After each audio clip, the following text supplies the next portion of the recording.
I'm just gonna stay incognito. Okay, thanks.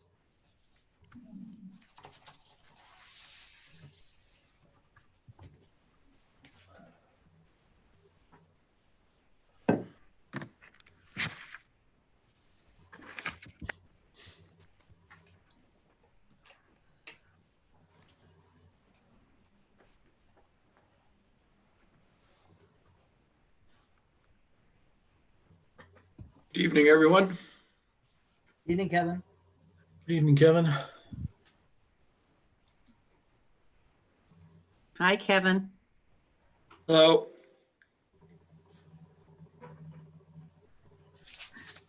It's a long day for city staff today, right?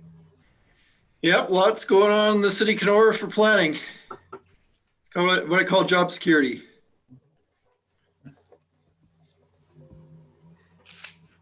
How about you, Adam? Yeah, likewise. It's been pretty busy today, and but hey, you know what? This is it's all fun stuff. Evening, John.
John Barr, you good? Yes, I am. Thanks, John. Thank you.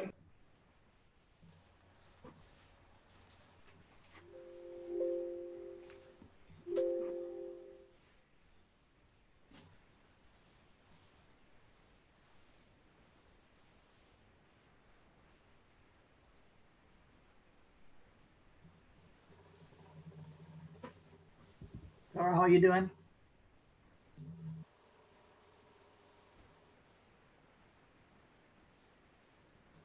I'm good. How are you? Good. Good.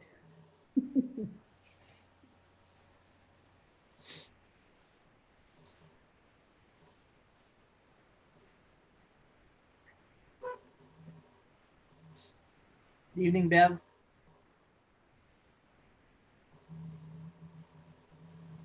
Her lips are moving.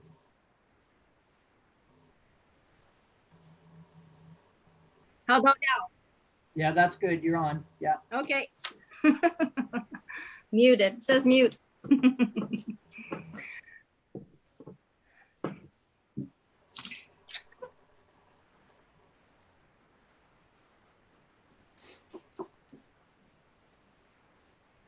Who would Norma be?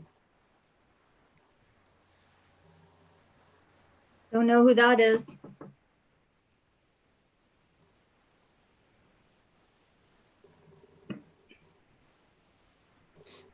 Do we have lots on tonight? I would think so. Lots of public?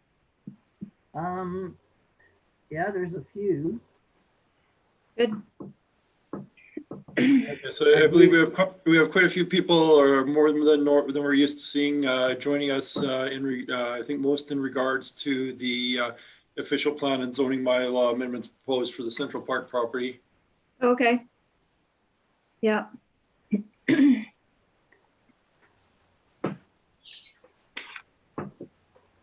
John McDougall, are you there? I'm here, Wayne. Okay, thank you. Robert, you're there?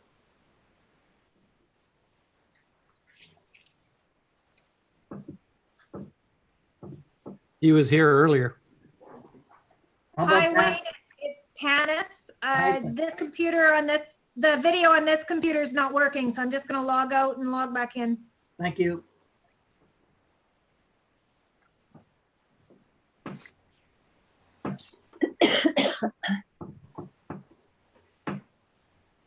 Hi, Ray. Good evening. Hi, Jeff.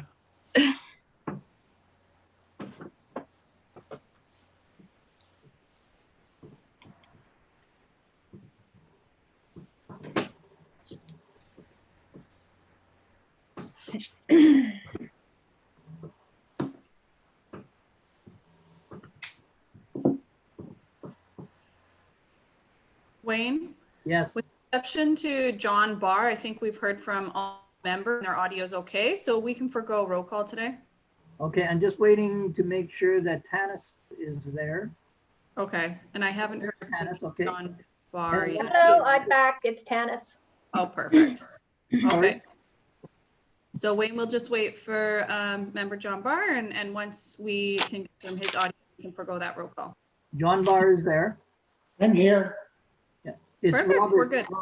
It's Robert that I'm waiting on. Robert was here earlier. He's just stepped away. I'm sure he'll be here momentarily. Okay.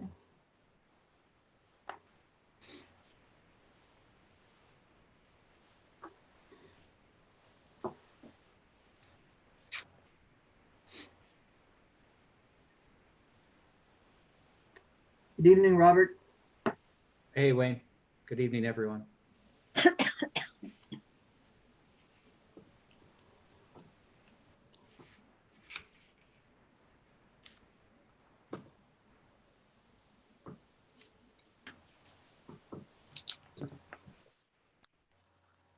So I have 6 o'clock, so I think we'll get started. The Planning Advisory Committee meeting for February the 16th of 2021, and I'll start with the preamble. As we gather, we recognize that we are on Treaty 3 lands, which are steeped in rich indigenous history and home to many First Nations and Métis people today. We continue to be thankful for the partnership with our indigenous people. We give thanks for the many blessings we enjoy in the city of Kenora. We seek wisdom in our minds, clearness in our thinking, truth in our speaking, and always love in our hearts, so that we may try always to unite the citizens of Kenora.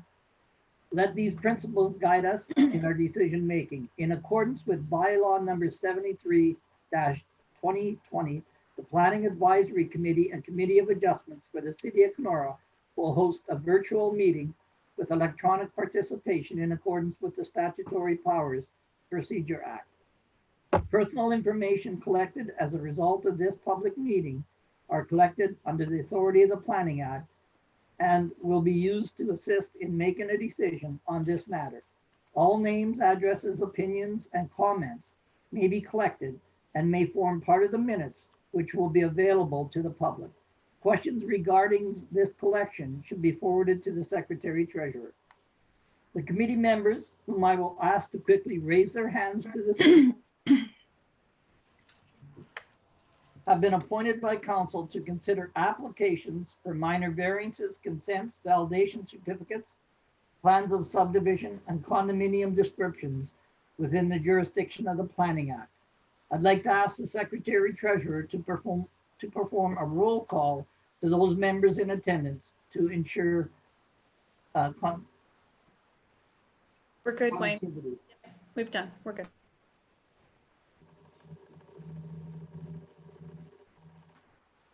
We're okay, Wayne. You can continue. Thank you. Prior to calling the meeting to order, please ensure your microphone is on mute. If you are having difficulty, please raise your hand and the meeting organizer will mute you. If you are on a landline, please click the mute button. If you do not have a mute option, please ensure you are in a quiet space without interruptions. Should you be joining the meeting with video, please be mindful of what is visible to the public in your surroundings. Be respectful of others throughout the meeting. If at any time you wish to leave the meeting, you are free to do so simply clicking on End Call at the bottom of your screen. If you are on a landline, you may hang up at any time. However, please do not interrupt the meeting to inform your dismissal. If at any time you require the attention of the chair, please raise your hand to the screen and wait to be acknowledged. Please note, this meeting is being recorded, and by continuing to be in the meeting, you are consenting to be recorded. Tap Leave Meeting to opt out and exit the session. The applicants or agents will be given an opportunity to speak on behalf of their submissions and to respond to questions arising from discussion of these applications. Interested members of the public will also be given the opportunity to speak in favor of or in opposition to the applications being heard. When it is time for public comments, I will address the participants by their name that was used to register for this virtual PAC meeting.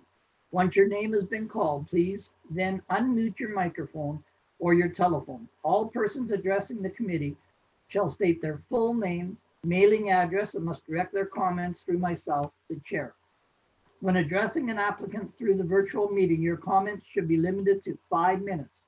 Once your comments are complete, please mute your microphone.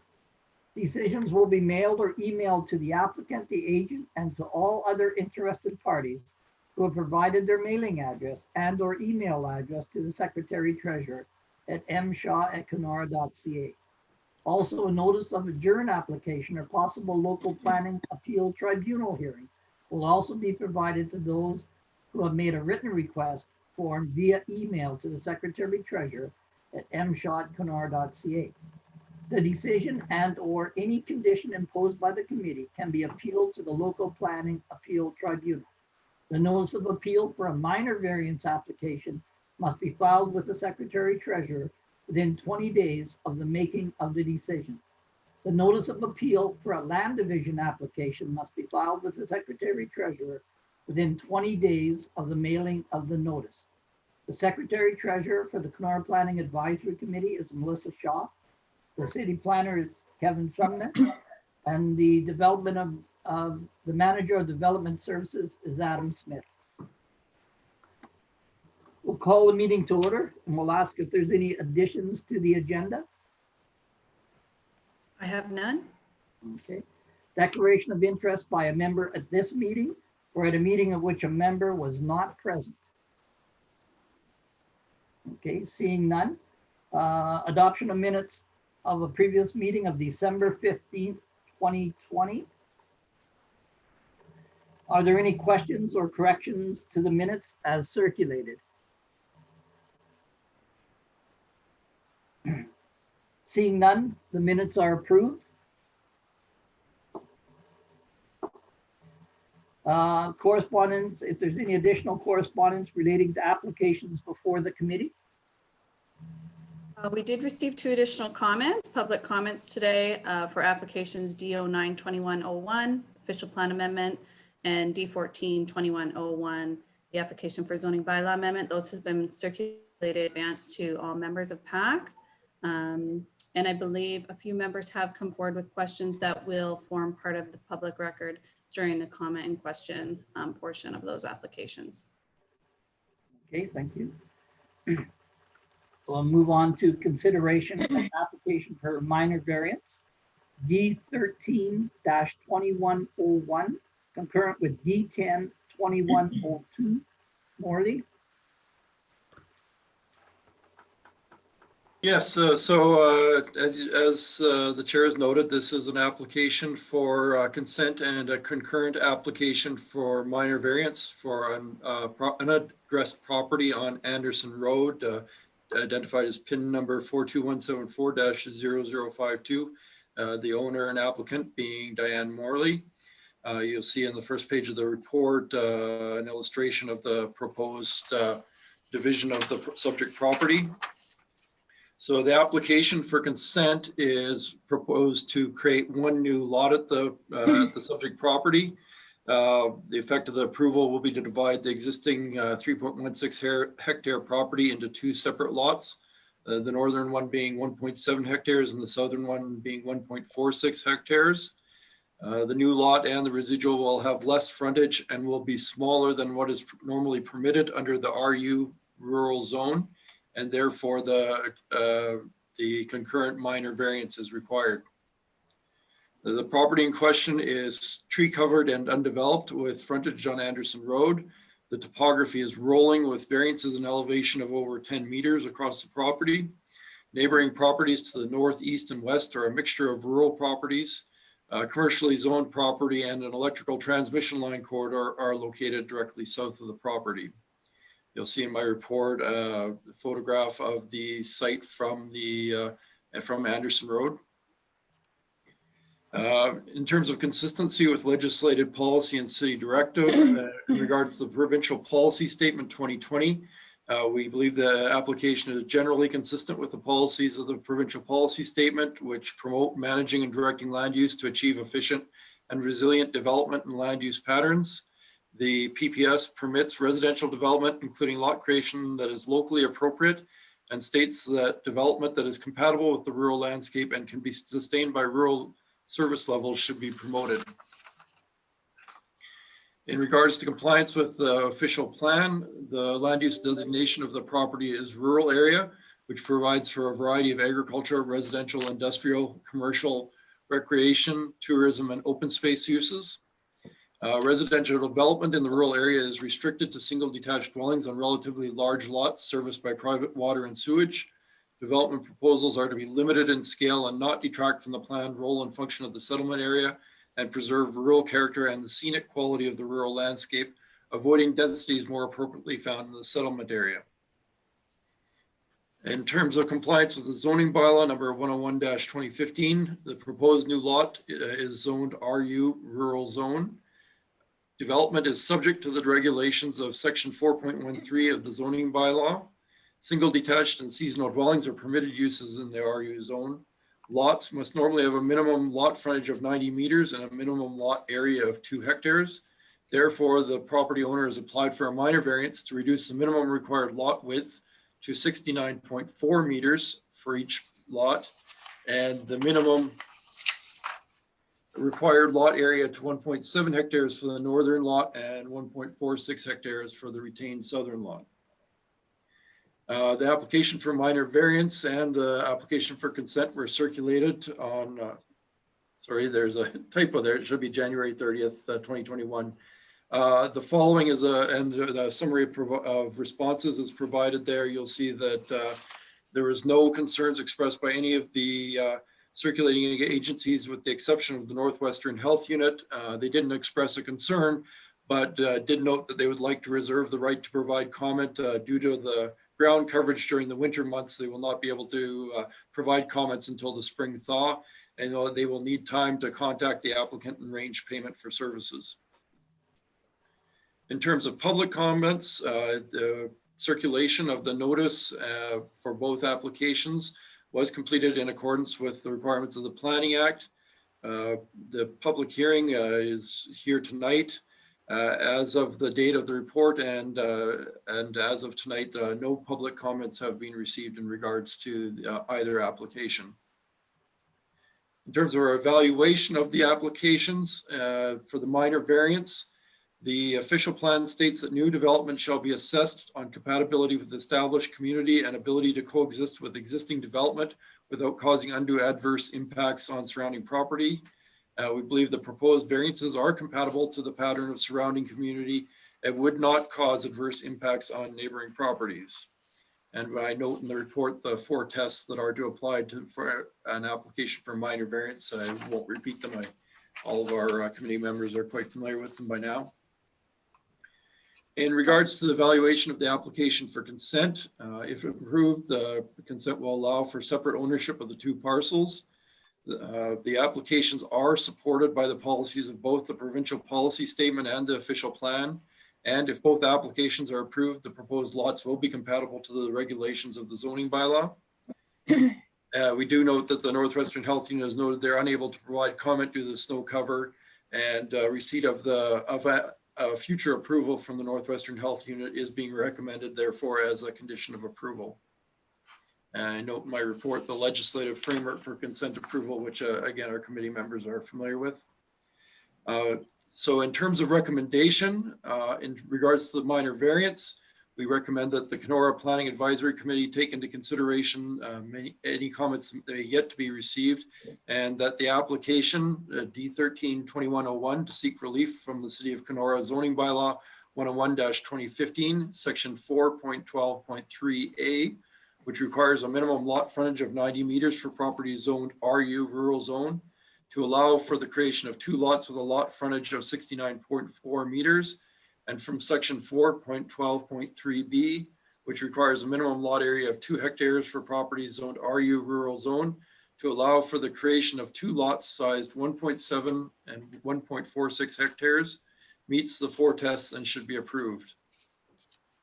In regards to the application for consent, the recommendation is that the application D10-21-02 for consent for lot severance on property located on Anderson Road and legally described as PIN number 42174-0052 in the city of Kenora be approved and provisional consent be granted, subject to the following. And we have 9 conditions. 1, that the original executed transfer deed of land form, a duplicate original, and 1 photocopy for city records be provided for each parcel.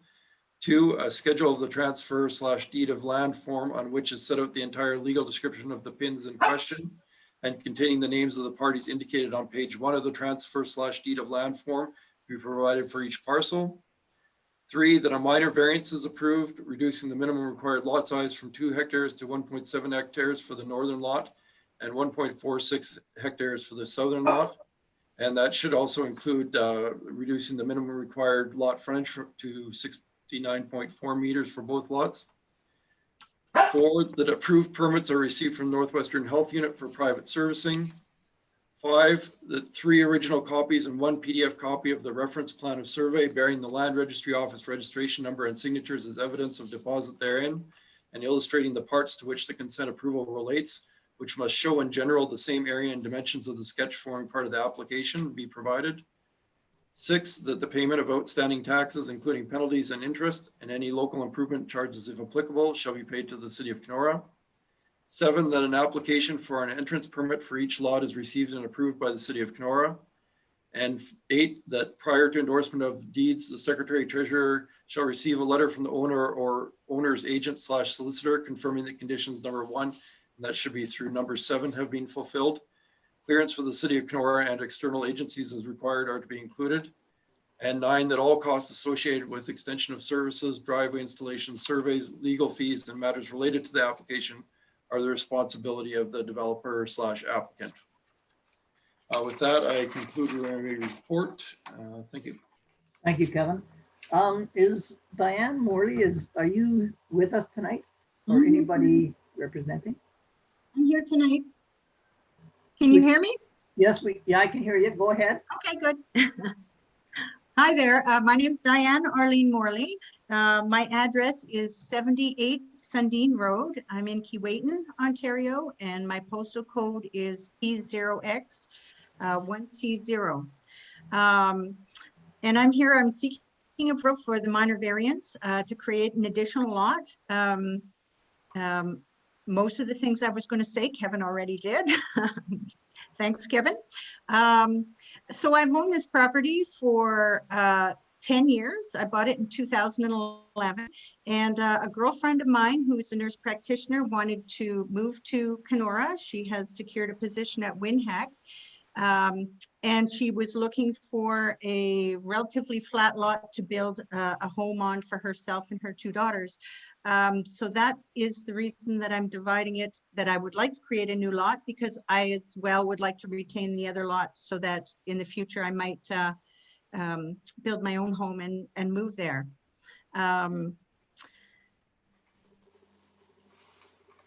Yeah, like I said, Kevin, you pretty much said everything I was going to, but I have been in contact with Lori Dufresne at the Northwestern Health Unit regarding the septic system permit, and we'll be contacting her after the meeting today.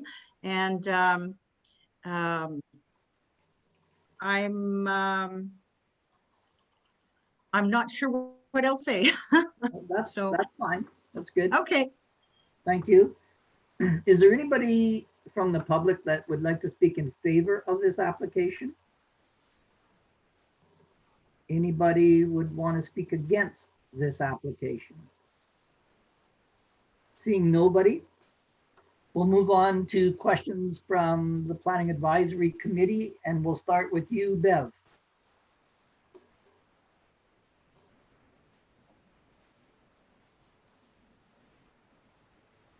I have no questions. Thank you. Okay. Tanis, we'll move to you. I have no questions. Thank you. Ray Pearson, No questions at this time, Mr. Chair. Robert, No questions, Mr. Chair. Thank you. John Barr, Nothing for me. Thank you. John McDougall. Nothing for me, Mr. Chair. Okay, and I as well have no questions. So seeing that there are no questions, can we move quickly to discussion? And let's do it, let's start, John McDougall. I've got nothing to add, Mr. Chair. John Barr, Just one thing, the health unit will, their permit is to assess the suitability of the lots for septic tank tile field installation, I assume. Kevin? Yeah, so yes, whatever system is proposed by the applicant.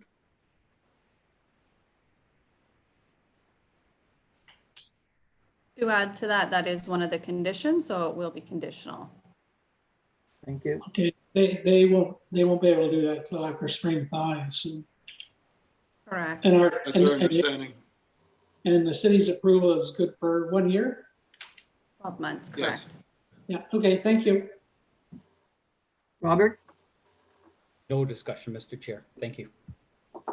Ray Pearson, No further comments for the discussion. Tanis, No discussion or no question, whatever. Discussion. Thanks. and Bev Richards. Sorry, Bev. Sorry, I have no questions or concerns. Thank you. Okay, let's move forward. So I'll ask for a motion. Mr. Chair, I'll make motion that the application for consent D10-21-02 be approved as written of the notice, the decision that was sent to us earlier today, Mr. Chair. Thank you. So that was for D10-2102. 01, Mr. Chair. Sorry, that's the first one. Sorry, we should do that one first, correct? Okay. Do you have a seconder? Okay, Ray Pearson. Any further discussion? All in favor? Okay, thank you. Melissa, you saw that? Okay. Need a motion for the second part, D10-2102. Mr. Chair, I'll make motion that the Planning Advisory Committee accept or approve application for consent D10-21-02 as written in the notice of decision that was sent to us earlier today, Mr. Chair. Thank you. Thank you. Seconder? Let's do John McDougall. Any further discussion? All Excuse in me? favor? Oh, sorry.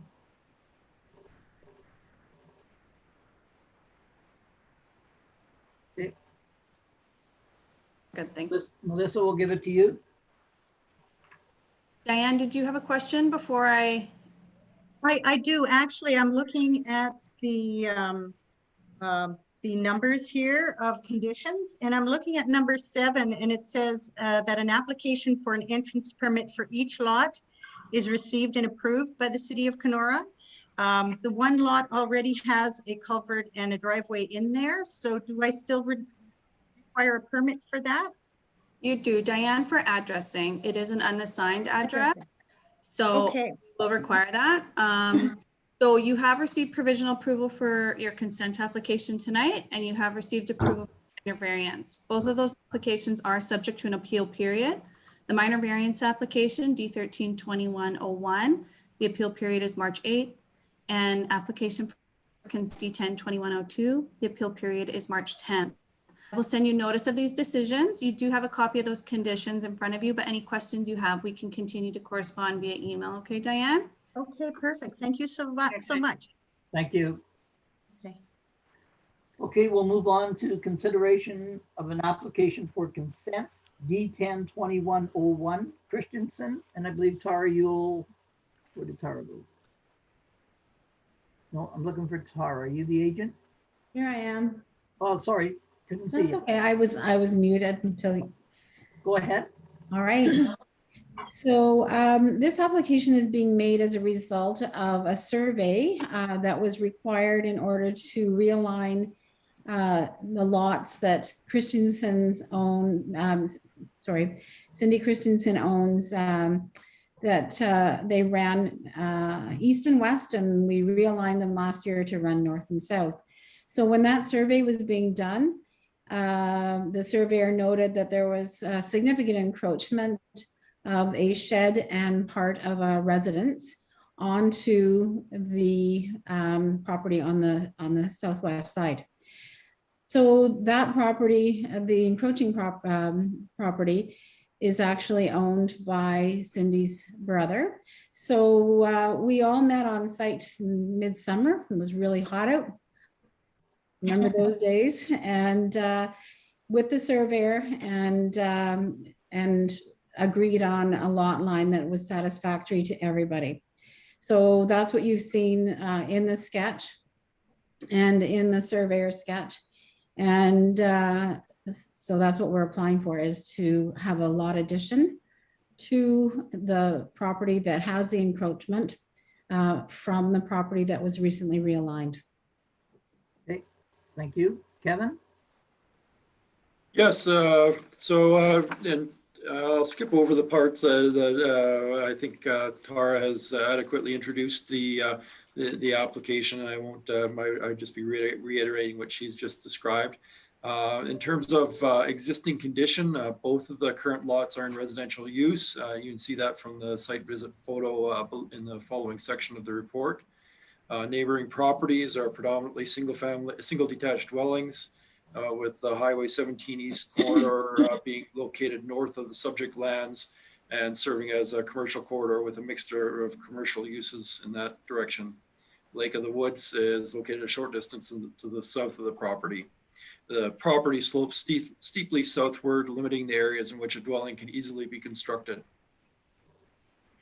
In terms of consistency with the legislative policy and city directives, in regards to the provincial policy statement, the application, we believe, is generally consistent with the policies of the policy statement, which supports existing residential development with the settlement area of the city of Kenora. The vitality of settlement areas is critical for the long-term economic prosperity of communities, and settlement areas are to be the focus of growth and development, with the regeneration to be promoted along with directing development opportunities towards locations where infrastructure and public service facilities are available to support needs. In terms of the official plan, the land use designation of the property is established area, which provides for an array of permitted uses, including residential, and anticipates that there will be little change in these areas over the lifetime of the plan. No new development is being proposed, but realignment of the lot line is supported by the established area policies, which include the preservation and protection of existing uses and the maintenance and improvement of the quality of the built form. In regards to the zoning bylaw, most of the property is zoned R1, residential first density zone. This zone allows for medium and low density residential and other compatible use serviced by municipal sewer and water. Development in the R1 zone is subject to the regulations of the zoning bylaw, section 4.1. Single detached and seasonal dwellings are permitted uses in this zone. Lots in this zone must have a minimum lot frontage of 15 meters and a minimum lot area on 450 meters squared. The proposed realigned lots will comply with the regulations of the zoning bylaw. The proposed consent was circulated for comment on January 29th, 2021, where no response was received to the circulation, but a response was on record from the original 2019 circulation, which we had one. That previous response has been provided. There was no concerns expressed by any of the commenting agencies, except for we do have a comment from Northwestern Health Unit in regards to the 2019 circulation of the previous consent, noting the proposed lot is vacant and there are suitable areas to install a future septic system with imported sand fill.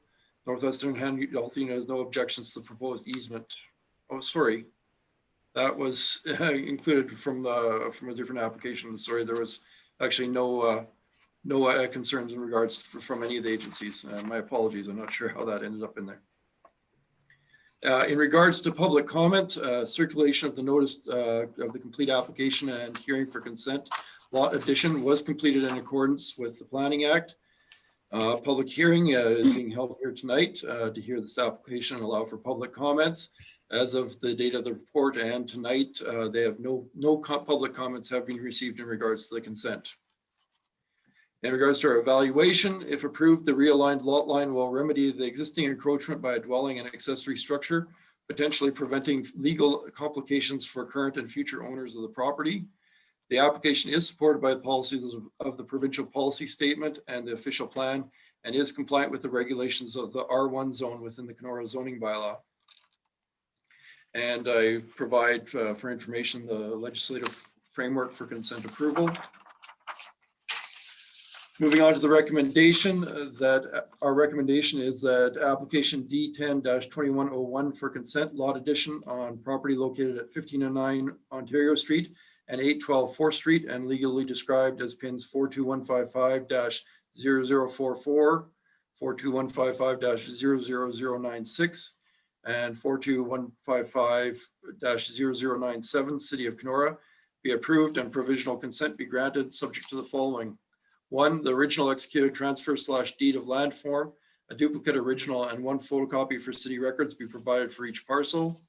2, a schedule for the transfer/deed of land form on which is set out the entire legal descriptions of the pins in question and containing the names of the parties indicated on page 1 of the transfer/deed of land form be provided for each parcel. 3, that 3 original copies and 1 PDF copy of the reference plan of survey bearing the land registry office registration number and signatures as evidence of deposit therein and illustrating the parts to which the consent approval relates must first show in general the same area and dimensions, which must show in general the same areas and dimensions as a sketch forming part of the application be provided. 4, that the payment of any outstanding taxes, including penalties and interest and any local improvement charges if applicable, shall be paid to the City of Kenora. 5, that prior to endorsement of the deeds, the Secretary Treasurer shall receive a letter from the owner or owner's agent/solicitor confirming that conditions number 1 through number 4 have been fulfilled. Clearance from the City of Kenora and external agencies as required are to be included. And 6, that all costs associated with the extension of services, driveway installation, surveys, legal fees, and matters related to the application are the responsible of the developer/applicant. And that concludes my report. Thank you. Okay, thank you. Laura, back to you. Is there anything you'd like to add? No, that's it. Thank you. All good. Anybody from the public like to speak in favor of? Anybody want to speak against this application? Seeing none, we'll move to the committee for questions and we'll start with you, Robert. No questions at this time, Mr. Chair. Thank you. Okay. Ray Pearson? Sure, Mr. Chair. A question for the agent. Just for the record, Tara, how did you and the property owners come up with the irregular lot line instead of blocking it off? Like, what was So the lot line actually follows the toe of the slope.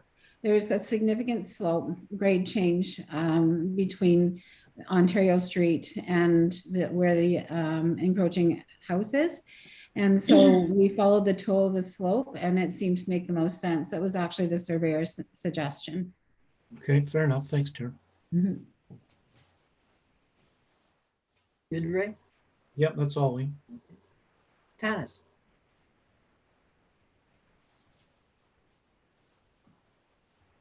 I have no questions. Thank you. Nev? No questions, thank you. Okay. John McDougall? No questions, Mr. Chair. Okay. John Barr? So you're essentially slicing off a triangular piece of the intermediate lot, the lot in between, and then the toe of the slope is the long length of the triangle? So just to clarify, if you have a look at my report, it has a copy, it has a picture of the reference plan. That's what has been approved for the lot realignment. So the picture that's in the staff report shows the old alignment, the lots that are running east to west. Now they run north to south. Do you see? And so then it takes off, yeah, a triangle out of the corner, the southwest corner of the one new lot. Okay. And so the toe of the slope is basically I can't remember that term. Well, it's but like the end, it's the end of the big change in grade there. Big Yeah. steep slope. It's still a bit sloped after that, but it really, All right. yeah, and the grade is such that, you know, it's not a problem for privacy for either residents, and the residence on top is built on the only flat part of the property already. It's built out. Yeah. Thank you. No other questions? Anybody, any other questions? Anybody have any more question wise? Okay, move to discussion. Robert, No discussion from me, Mr. Chair. Thank you. John McDougall, No discussion, Mr. Chair. okay, Tanis, No discussion, thank you. Bev, No, thank you. John Barr, Nothing for me. Thank you. Ray Pearson, No further concerns. and I'm fine. Okay, no further questions, no more discussion. Can we get a motion? Mr. Chair, I'll make motion that the City of Kenora Planning Advisory Committee approve application for consent D10-21-01 as it was written. Thank you, Mr. Chair. Seconder? I see Tanis. Any further discussion? All in favor? Good, thank you. Yeah, we got that? Okay, yeah, good. Okay, Tara, so you have received provisional approval here this evening. You're fairly well aware of the process. It does take us to that March 10th appeal period deadline. I do believe we've already received the revised reference plan from Land Registry, so should be a fairly expedient process, this one. Yes. Yeah, thank you. Thanks, everybody. I'm gonna hang out though and listen to the rest. Perfect. Thank you. All right. We'll move on to, no, sorry, just a minute. We'll move on to consideration application for consent D10-2103. Heath? Brian? Would you like to present your application? Hello. Yes. I mean, I presented before, and then it lapsed in our consent through the fact of our surveyor not supplying the information, but you should have it all now. Okay. Kevin, would you like to go ahead with the report? Yes, sure, I will. And this, as Mr. Heath has already alluded to, this may seem familiar from a couple of years ago when it was previously approved, but I'll still give it the justice of a full report. So this is a property at 1540 Coker Road, the owner and applicant being Mr. Heath. The application is proposed to create one new lot. The effect of the approval will be to sever the existing 7.64 hectare lot to create two lots size 2.99 hectares and 4.65 hectares. Both proposed lots will have frontage on Coker Road. The applicant states that intended use of both lots is for residential development. An easement is being proposed so that both properties can share the same driveway. This property was, as I noted, a subject of an identical application for consent in 2019. The property is largely tree covered and does not currently contain any structures, but trails have been cleared across portions of the property. There's an existing access to Coker Road that the applicant has indicated will provide the access for both properties. Neighboring uses include mid to large size rural and rural residential properties neighboring the property on all sides. A wetland area is located at the western edge of the property, forming part of the drainage connection between Lena Lake and Black Sturgeon Lake. And you see a photo there in the report taken from the road at the point of the proposed access to the property. In terms of consistency with policy and city directives, The provincial policy statement, the application is generally consistent with the policies of the policy statement, which promote managing and directing land use to achieve efficient and resilient development and land use patterns. The policy statement permits residential development, including lot creation that is locally appropriate, and states that development that is compatible with the rural landscape and can be sustained by rural service levels should be promoted. In terms of the official plan, the land use designation of the property is rural area, which provides for a variety of agricultural, residential, industrial, commercial, recreational, tourism, and open space uses. Residential development in the rural area is restricted to single detached dwellings and on relatively large lots serviced by private water and sewage. Development proposals are to be limited in scale and not detract from the planned role and function of the settlement area, and preserve rural character and the scenic quality of the rural landscape, avoiding densities more appropriately found in the settlement area. In terms of zoning, most of the property is zoned RU, rural zone, except for a small portion of wetland area in the northwest corner of the property that is zoned EP, environmental protection. Development in the RU zone is subject to the regulations of section 4.12 of the zoning bylaw. Single detached and seasonal dwellings are permitted uses in the zone. Lots in the zone must have a minimum lot frontage of 25 meters and a minimum lot area of 2 hectares. Development in the EP zone is subject to the regulations of section 4.16 of the bylaw. The purpose of the EP zone is to provide protection to areas which have historical and natural significance, including provincially significant wetlands. The area of the property zoned EP may only be used as a wildlife conservation reserve. Cutting, removal, or burning of trees and other natural vegetation is prohibited, as is the placement or removal of topsoil. The proposed lots will comply with the regulations of the zoning bylaw. Proposed consent was circulated for comment on January 29th, 2021, where no response was received, but a response was on record from the original circulation. The previous response has been provided. You'll see that no concerns were provided by any circulating department or agency except for the Northwestern Health Unit and the Ministry of Natural Resources and Forestry. The Northwestern Health Unit noted that the proposed lot is vacant and there are suitable areas to install a future septic system with imported sand fill. The Northwestern Health Unit has no objections to the proposed easement for a shared driveway. And the Ministry of Natural Resources and Forestry commented that given the protection provided to natural heritage values as a result of the existing environmental protection zone, the proposed severance poses a low risk to fish and wildlife features. Therefore, MNRF has no concerns with this application. MNRF recommends advising the applicant that birds, eggs, and young of all wild bird species, except American crow, brown-headed cowbird, common grackle, house sparrow, red-winged blackbird, and European starling, are protected from take destruction, intentional or incidental, by either the Federal Migratory Birds Convention Act or the Provincial Fish and Wildlife Conservation Act. Trees and/or vegetation removal proposed to occur during the bird nesting season has the potential to destroy nests and eggs and contravenes the MBCA and the FWCA. Environmental and Climate Change Canada has developed a number of best practices that, if employed, will help reduce the violations. The advice includes general nesting calendars, and a website link is provided, and avoidance guidelines, another website link being provided. Most of the best practices can also be applied to avoid impacting the nests of bird species protected under the FWCA.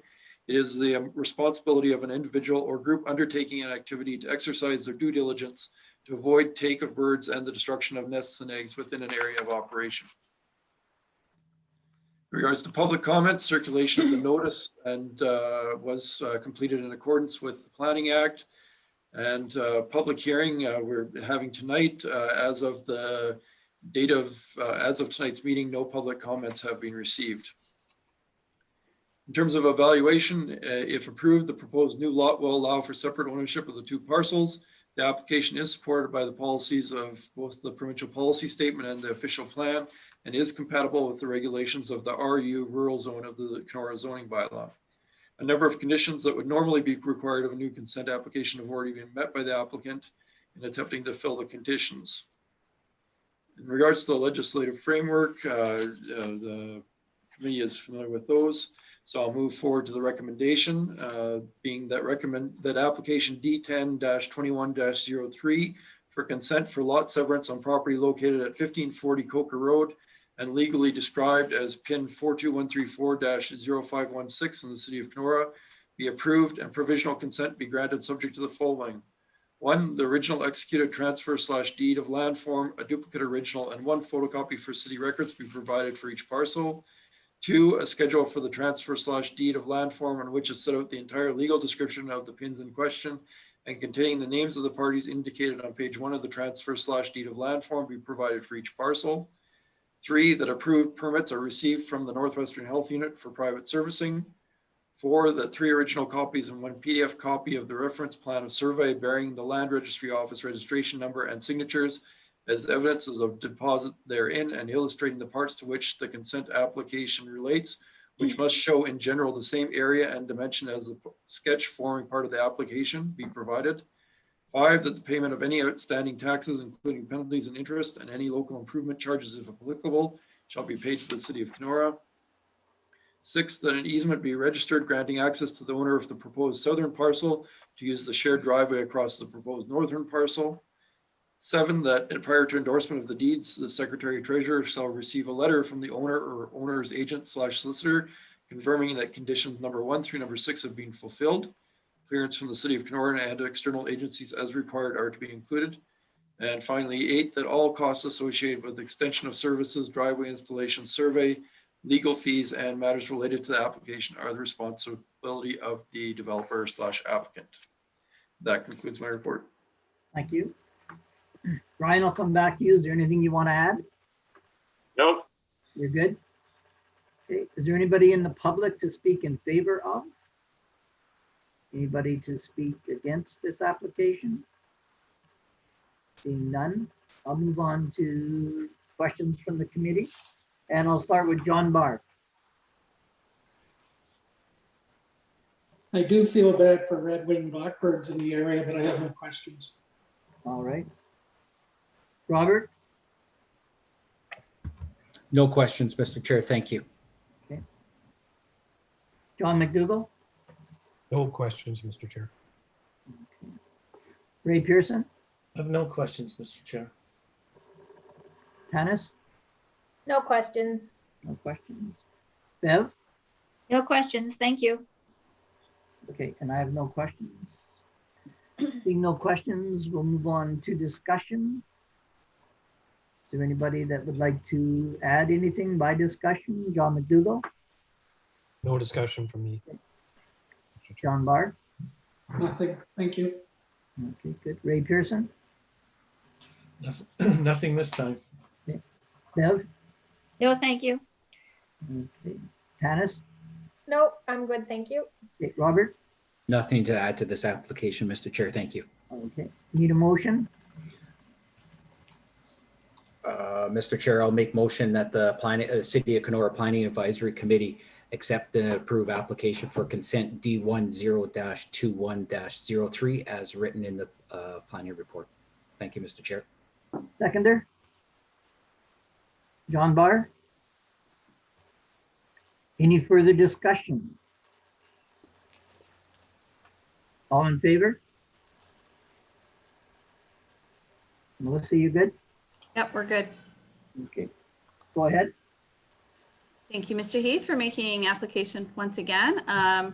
The application will be subject to a 20-day appeal period, much like the first time we heard the application. So that does take us to March 10th. As Banner identified, you have already met most of the conditions of approval from your previous application. We have received that reference plan from Land Registry. So after March 10th, we'll be well positioned to endorse a transfer. Thank you. Okay. Thanks, Brian. Thank you.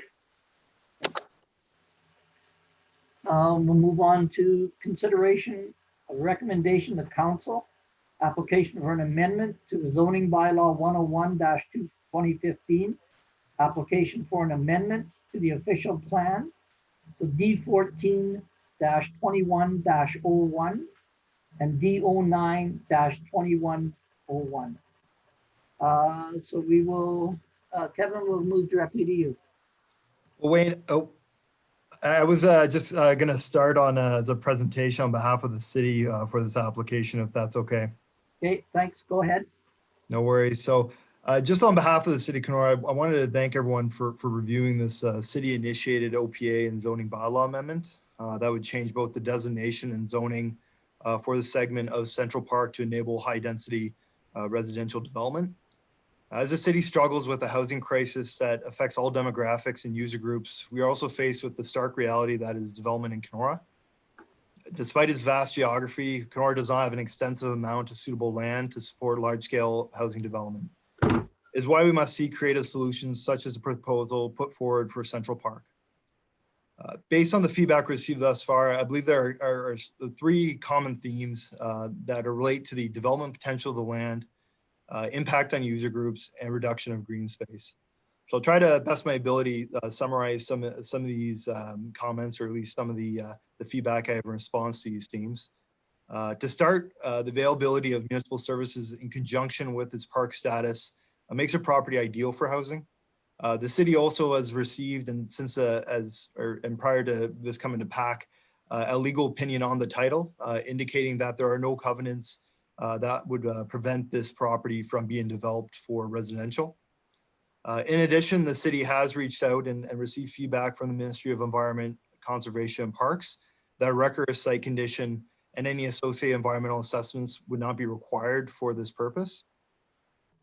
In terms of impact on user groups, those that have used the fields in the past will be accommodated at other city locations. And this is supported by the Jaffrey Malik Fields reopening.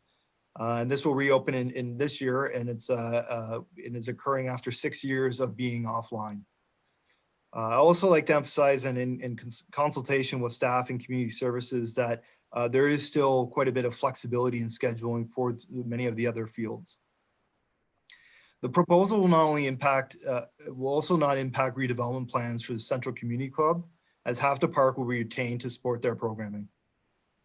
Finally, in retaining half the park, the city has recognized that there needs to be a balance between enabling housing development and protecting our recreational spaces. If approved, the land use changes will allow us to proceed in creation of an expressions of interest process that emphasizes compatibility with the retained portion of the park. Our criteria is not solely based on the highest purchase price, and in assessment of any proposal, we'll be sure to evaluate for the best municipal purpose. So this concludes my my brief presentation, and I'm sure I'm probably speaking on some things that Kevin's going to remark in his planning evaluation, but I thought it was important for myself to make some remarks on behalf of the city for this application. Thanks. Thank you, Adam. Kevin, do you report? Yes, yeah, I do acknowledge that it is a bit strange for us, the city, to evaluate its own report. I'll keep things fairly high level, and I'd expect that following this, there will probably be some comments and discussion that might give us an opportunity to dig in a little bit more. But with that, I'll deliver my report as written. So as Adam has already noted, we're proposing to amend the official plan and the zoning bylaw with regards to the western half of what is now Central Park, which is the address of it being 700 First Street South. The purpose and effect of both the amendments is to enable residential development to occur on a portion of the subject lands in the future. The proposed amendments are being requested, as noted, by the City of Kenora to enable that removal of the diamond at a future date, and the future sale of the property for residential development. The exact nature, as noted by Adam, will be determined through the disposition process. The ball field that currently occupies the western portion of Central Park is not as well utilized as other ball fields in the city. It is a level but poorly drained property, resulting in soggy conditions, and does not have the lighting improvements that allow other ball fields to operate for extended hours. The area proposed for redesignation and rezoning has frontage on Park Street, First Street South, and 7th Avenue. Municipal water, storm, sewer, and water service is available to the site, and it is located on a bus route. It is also located within walking distance of commercial and institutional services located in the downtown area. As Adam noted already, the recreational use will be preserved on the eastern portion of the site. Concerns have been raised from the public with regards to the history of the site. There have been suggestions that a condition of the original transfer of the site to what was then the community of Rat Portage was that this site was to be used in perpetuity as a park. A thorough review of the property title has identified that no such restriction was ever registered on the title. And the Lake of the Woods Museum, Heritage Kenora, have confirmed that the Hudson's Bay Company's plans from the 1880s that were associated with the original transfer originally planned for this area to be developed as residential. Other concerns related to the material used in filling and leveling the property to its current state. The city is not aware of any environmental contamination of the site, and there have been no issues with public use of the property as a park for more than a century. Adjacent property to the north, south, and west are currently designated as established area. The property is surrounded by residential development in 3 directions. These areas are primarily zoned R2, with the Parkview apartments being zoned R3. A couple of individual neighboring properties are also zoned LC, local commercial, and I, institutional. There's a couple of photos here provided of the site from the southeast and the northwest corners for anybody who doesn't regularly drive past the site. In regards to consistency with legislative policy and city directives, in regards to the provincial policy statement, the policy statement encourages planning authorities to provide for an appropriate range and mix of housing options and densities to meet projected market-based and affordable housing needs of current and future residents. This is to be accomplished via permitting and facilitating a range of housing options and residential intensification, directing the development of new housing towards locations where appropriate levels of infrastructure and public service facilities are available, and promoting densities which efficiently use land, resources, infrastructure, services, and transportation options. In regards to the official plan, the proposed established area designation supports a range of residential, commercial, and industrial and institutional uses. The official plan states that residential development shall be encouraged in the established area through plans of subdivision, condominium, and consent as infilling or redevelopment of existing uses on full municipal services. Medium density residential use is supported provided that the development is in keeping with the character of the area. In regards to the zoning bylaw, the property is currently zoned OS, open space zone. This zone allows for active and passive recreational uses and landscape buffers. The proposed R3 residential third density zone allows for the development of a full range of housing forms and other compatible uses serviced by municipal sewer and water. Any future development proposed by the site will need to comply with all applicable zoning regulations, including on-site parking. The application was circulated to departments and agencies, and a summary of responses is provided. You'll note no concerns except for from 3 agencies, or no comments except for from 3 agencies. First of all, CP Proximity Ontario, a department of CP Rail. CP does not support the rezoning of the subject lands to R3 residential third density, as this location is within 500 meters of an active rail yard. The safety and welfare of residents can be adversely affected by rail operations. CP is not in favor of residential uses that are not compatible with rail operations. Current operations at this yard include regular freight trains traveling through the yard 24 hours a day, 7 days a week. Additional operations include switching and shunting of trains, material storage, and material delivery. With these operations, engines are constantly idling. The operation is continuous, loud, and causes a lot of vibration. There's also the possibility of increasing their operations, including adding or moving track or any other railway-related use. They would hope that the City of Toronto supports CP's position in this application and would appreciate being kept apprised of the city's handling. We assume that they meant the City of Kenora.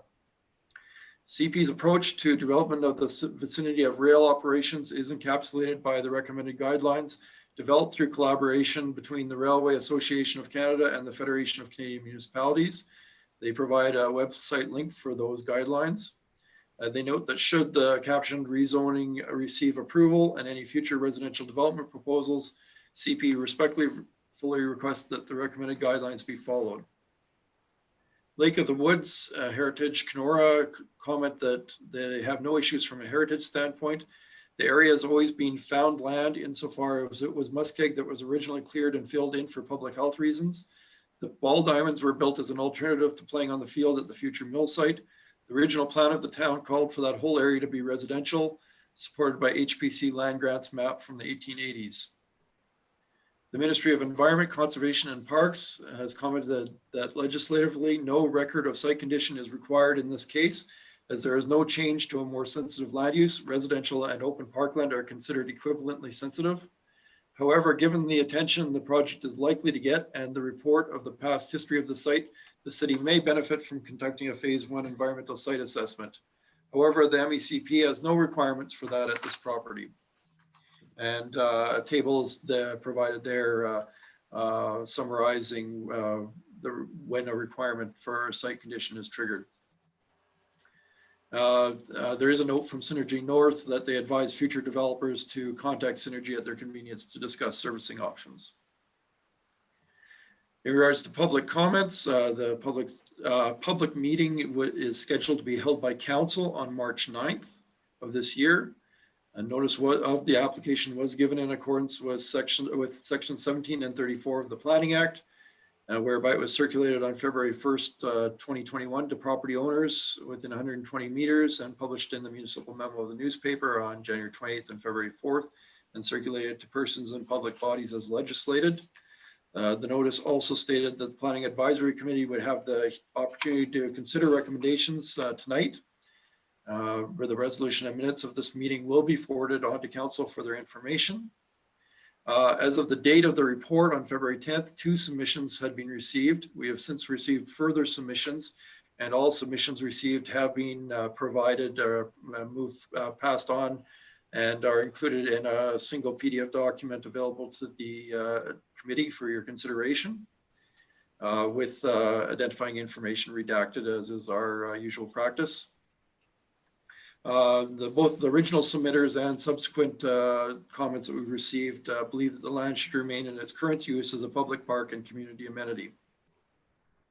In terms of evaluation, this proposal is being brought forward from the City of Kenora as a result of careful consideration of the highest and best uses of the Central Park property in meeting the needs of the city and its residents. The Central Park ball field is currently inadequate to meeting the needs of a diverse range of user groups. For those groups that do currently use the fields, they can be accommodated at other city locations. At the same time, finding service developable land for urgently needed residential units has become more difficult, and new developments are frequently challenged by the cost of servicing and lot grading on difficult terrain. If these applications are approved, development services staff will work with the future purchaser of the property to ensure that any development is well suited to the needs of the community and the surrounding neighborhood. In terms of recommendation, I recommend that the Planning Advisory Committee review the application for amendments to the official plan and zoning bylaw in consideration of its merits, evaluated against the policies of the official plan and the provincial policy statement, and provide a recommendation to council based on these matters, whereas the committee may not have had the opportunity to hear public comments in full. As the planner for the City of Kenora, it is my professional planning opinion that the applications for official plan amendment and zoning bylaw amendment, file numbers D09-21-01 and D14-19-07, to change the official plan designation from open space to established area and change the zoning of the property from OS open space zone to R3 residential third density zone should be approved in lieu of public comments that may yet to be received. With that, I conclude my report. Thank you, Kevin. We'll go to the public and ask if anybody would like to speak in favor of this application. And I'll remind you that I can't see anybody. So if you do want to speak, Ashley? Hello. Yes, I'd like to speak. Thank you. Ashley, can you state your name and address? It's Ashley Karen Cedarwall at 930 First Street South, here in Kenora, P9N 1E6. Did you hear that? Yes, he did. Okay. So I'm not directly beside the park. However, it does still impact my life. I believe I walk my dog through that park regularly. I really enjoy the green space. My background in education is in public policy. I have a master's degree in public administration and concentrating in policy analysis from Carleton University. And as well, I've studied political philosophy. And I would draw on those backgrounds to say that I feel that the city is stealing the good life from us and taking our park away. They are taking the green space, and the matter has been framed mainly as a recreational use. And the mayor has said, well, you can go, we have 2 parks over in Jeffrey Mellick, but I would recall that Kenora is actually an amalgamation of various municipalities. And the good life, what I've seen embodied in public policy reading of sources like the Canadian Center for Policy Alternatives, is that, a good life, we have green spaces in our neighborhoods. We can walk to these destinations that are part of our good life. So me being a couple blocks away from that park, I can walk over to this green space and I can use it walking through the park with my dog. And as I've read the public comments, it was mentioned that the ballpark is used, has been used as, and I think it's important to keep these neighborhood spaces. So I feel that, public happiness hasn't been taken into account, and this is a matter of public policy. In South Korea, they are encouraging forced bathing of its citizens because of the high rate of depression. And I would note that our local director of Canadian Mental Health Association, Sarah Diaz, has mentioned that we have a crisis of mental health here in our community. Well, she didn't specifically say our community, but it seemed to be alluded to by her strong emotional reaction as well. That's a problem across Canada. And so green spaces are important for improved mental health. They're important for happiness. And I would direct members of the planning committee who are involved with public policy, such as Adam Smith, he has his degree from Queen's University, to check out those sources such as that, because I feel that the scope of the frame of the public policy analysis doesn't incorporate that, and it doesn't incorporate the Roman Greek historians, notion of the pursuit of the good life.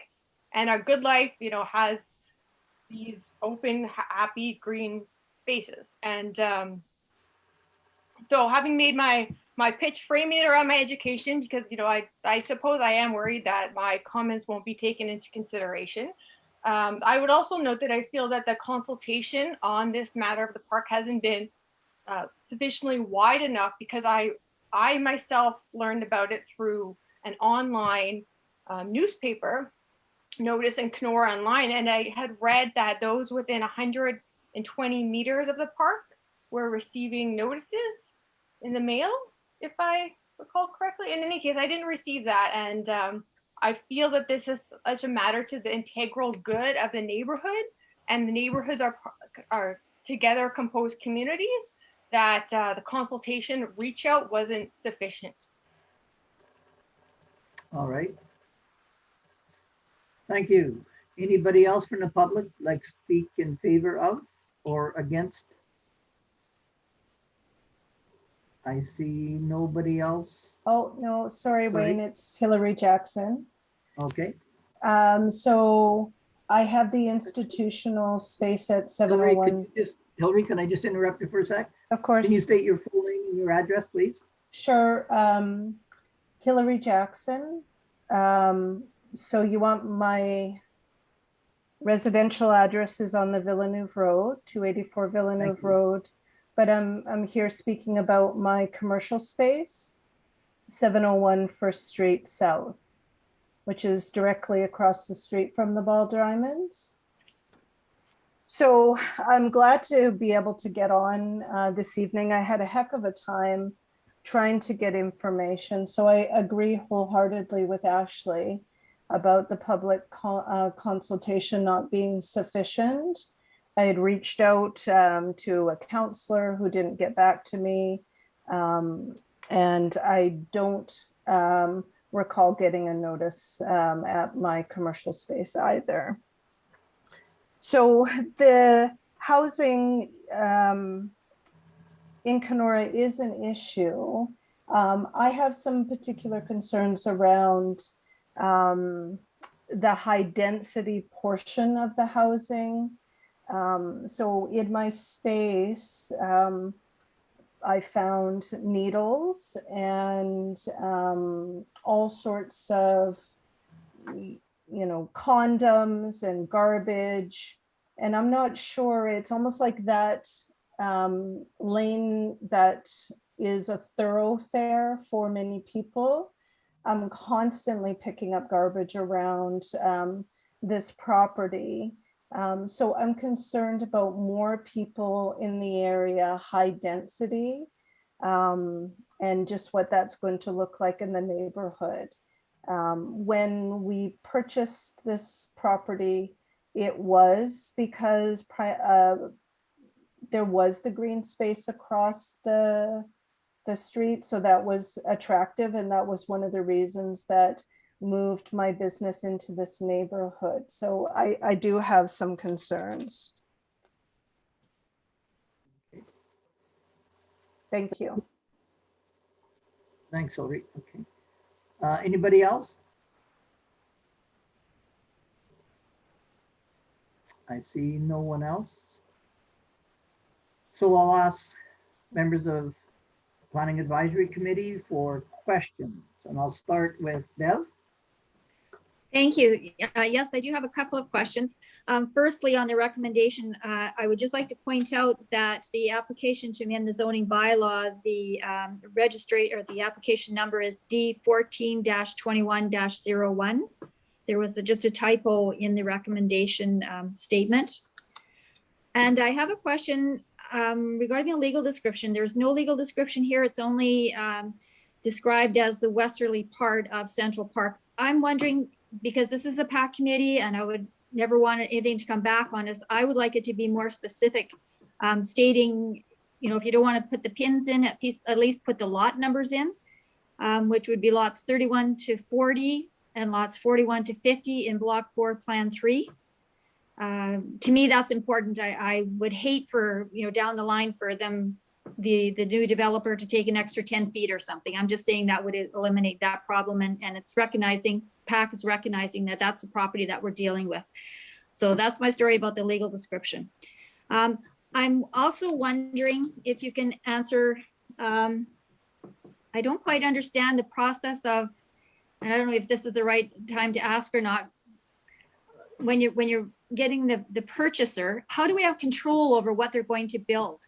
Like, will they say we're wanting to build this property and this is what we're proposing, or do they buy the property and then do they give us the proposal? How does that work, if you wouldn't mind my asking? Kevin, do you want to answer that? Sure, I can, and Adam may want to chime in as well. There's a variety of ways in which it can be addressed. Generally, if we go through a request for proposals from prospective purchasers, which we have done in recent land sales to ensure that we have the chance to evaluate individual visions for a subject property. We saw this recently with the former OPP station on Highway 17.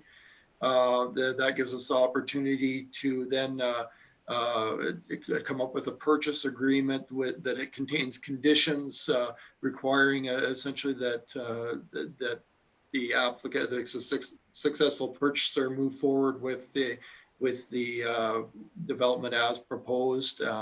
There's a purchase agreements can contain a variety of conditions regarding such development. We'll also have, with it being a multi-unit residential development of some sort with a property this size, it will be subject to site plan control, which will require approval from the city.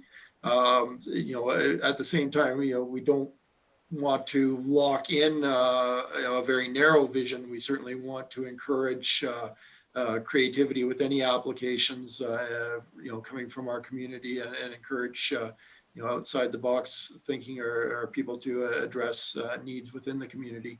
So there are a few different ways that we can maintain some degree of control over what eventually ends up on the property, and some applications could potentially result in in applications coming forward before the committee again. If any variances or a lot division is required, those will be public processes, allowing for opportunity for input from the community. Okay, and at this point in time, you're not sure if they're going to run east, west, north, south. That's still, everything is up in the air because you haven't received any information yet. That's accurate. Okay, and Yeah, they would have the we haven't started any step of the disposition process. That would be a future process. okay, and the developer, if necessary, would have the option to purchase part of the laneway.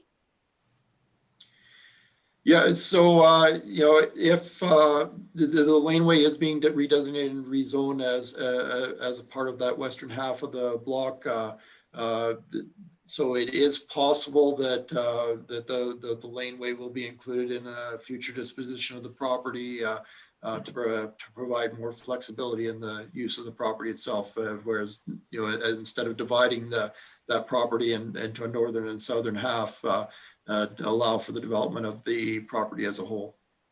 So in that case, then, if we are saying today that it's possible that part of that laneway will be part of the structure, should we not include that in this application?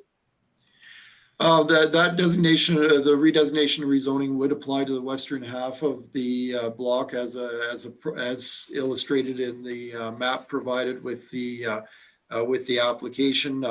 If you want to refer to it by a direct legal description, then I would propose also specifically including the western portion of the laneway transecting that entire block. Okay, I'm just thinking that, you know, in case they had to make another application just for that laneway, if we could scoop it all in today, if it's a possibility that they may need it. Yeah, certainly the intent is to include the western half of that laneway. Okay, so then I would ask that be included if you decide to have the legal description, which I've asked for, is to include that as well as part of the laneway. And I think it's 42164-117 would be part of the laneway. Thank you. Adam, did you want to add anything to I was just gonna kind of reaffirm just basically what you mentioned there to Bev there. You know, we're still looking at our options related to divestment, but certainly that I think could be included. I think that's all for now. Thank you very much. okay. Tanis? Yeah, I did have a question. I had asked for, the first speaker expressed concern about replacing green space and activity and where do the kids go. So it was certainly good to find out that Jeffrey Malick's ball fields are reopening up. It was and I had asked a question earlier and we got information circulated about scheduling of the ball fields, and it certainly supported that J&M can take that over. But then I'm wondering about the accessibility of Jeffrey Malick. I'm not actually familiar where those ballparks are. Where are they? I believe they're right by the Sportsplex. Which is Valley Drive type area? In front of Rabbit Lake. Yeah. They're actually at the east end of Rabbit Lake. Okay, so then you get to the point of, okay, so the highest density of people living is downtown, and given the lack of bike trails to that side of town, when they chose not to include bike trails in the redoing of Railroad Street. You kind of run out of bike trail area after you hit the mill property area, and that's a really busy way to get there. How do our youngsters get to this optional space? So that was question number one. Question number two then is I was looking at other alternatives, and I know there's been discussion about the Harbourfront redevelopment into more of a green space, more of a park space instead of a parking lot. Adam or Kevin, can you speak to the reality of that or timing of that or anything? Yeah, in terms of the Harbourfront plan, right now, we're just working on funding applications to get the detailed design drawings done. So once we have those, we can have a better idea of timing related to the actual capital works. I think optimistically, we're probably not looking at getting those detailed design drawings until 2022.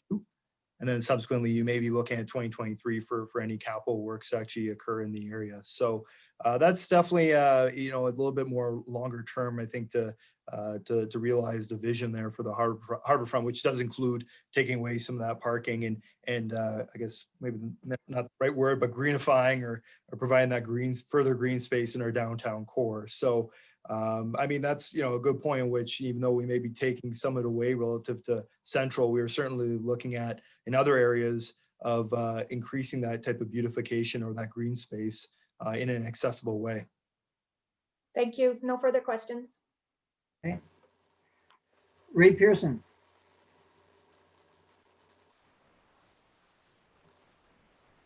No questions right now, Mr. Chair. Okay. Robert? Thank you, Mr. Chair. I do have one question through you to the city planner. Kevin, in the original application, it refers to being within 200 meters of Lawrence and Creek with the recommendation of a impact study. Yet I don't see any impact study or any mention of it in any of the planning reports or anything like that. Can you maybe help me explain that? Yeah, it's we did consider the proximity concerns, like with the comments from CP Rail. Some of those proximity concerns have to be tempered with the fact that there's a considerable amount of intervening development, and with the existing urban fabric there, we didn't see any potential impact from this development that could potentially impact either the rail yard or Lawrence and Creek, given that the intervening development was of a similar nature and type, and this relatively small increase in terms of the overall amount of development in that area of the city was, in my professional opinion, would be negligible. That's all I have for questions, and Mr. Chair, thank you. John Mark. Going back to what Bev said about the legal description, is there a laneway that cuts north-south through the middle of the park? East-west, East-west. right? Yeah, Okay. where those other two lanes are, it just Okay. continues right through. Yeah, it exists legally, but there's never been a physical laneway developed. Okay, the property itself, what's the length along Park Street that you're looking at? And the length along 7th Avenue South? I mean, I looked at maps, all I see is a red square around the whole of the park, which consists of basically the one big ball diamond that used to be used by Senior Hall. I don't see any dimensions about the length along Park Street or 7th Avenue that you're looking at. So it was intended to be the western half of the property. The property measure is approximately, I'm just pulling up here. 500 feet, isn't it? Yeah, 149 and a half meters approximately. So this would be just shy of 75 meters, being the western half of the That's property. the 7th Avenue or the Park Street side? So the street side west to east would be 100 and just shy of 150 meters. North south, it's just shy of 97 meters approximately. I don't have a survey. I'm just going off of our mapping. Okay, do we have any information on the demographics around the area? Like who lives, like what's the demographics? I don't have that locally specific demographic data handy. I'm sorry if I'd known in advance, I might have been able to dig that up, but. I think in terms of the, certainly you can make, I guess, some assumptions relative to the higher density or the apartments being Benedicts and whatnot. There's probably a high degree of seniors in the area. I mean, that's, generally, I think in Kenora too, that's, what we are seeing as a trend is in terms of aging. So that would be my assumption, is that it's largely, looking at maybe an older demographic that would be within that area. But there's nothing, you haven't taken any information from census information or anything like that? Well, I don't know if the census data gets that granular in terms of specific neighborhoods within the city of Kenora. We do have, quite a bit of information on this city as a whole. And that's kind of what I was speaking to in terms of just what we're seeing as a shifting demographic. So, which in turn kind of led us to, feeds into this application being looking at something higher density to support the needs of those that are, looking at downsize or looking at to kind of, age in place. So that has been an influencing factor. I'd say that's where we're, we don't have a whole lot of information around is actually the specific demographics within that area.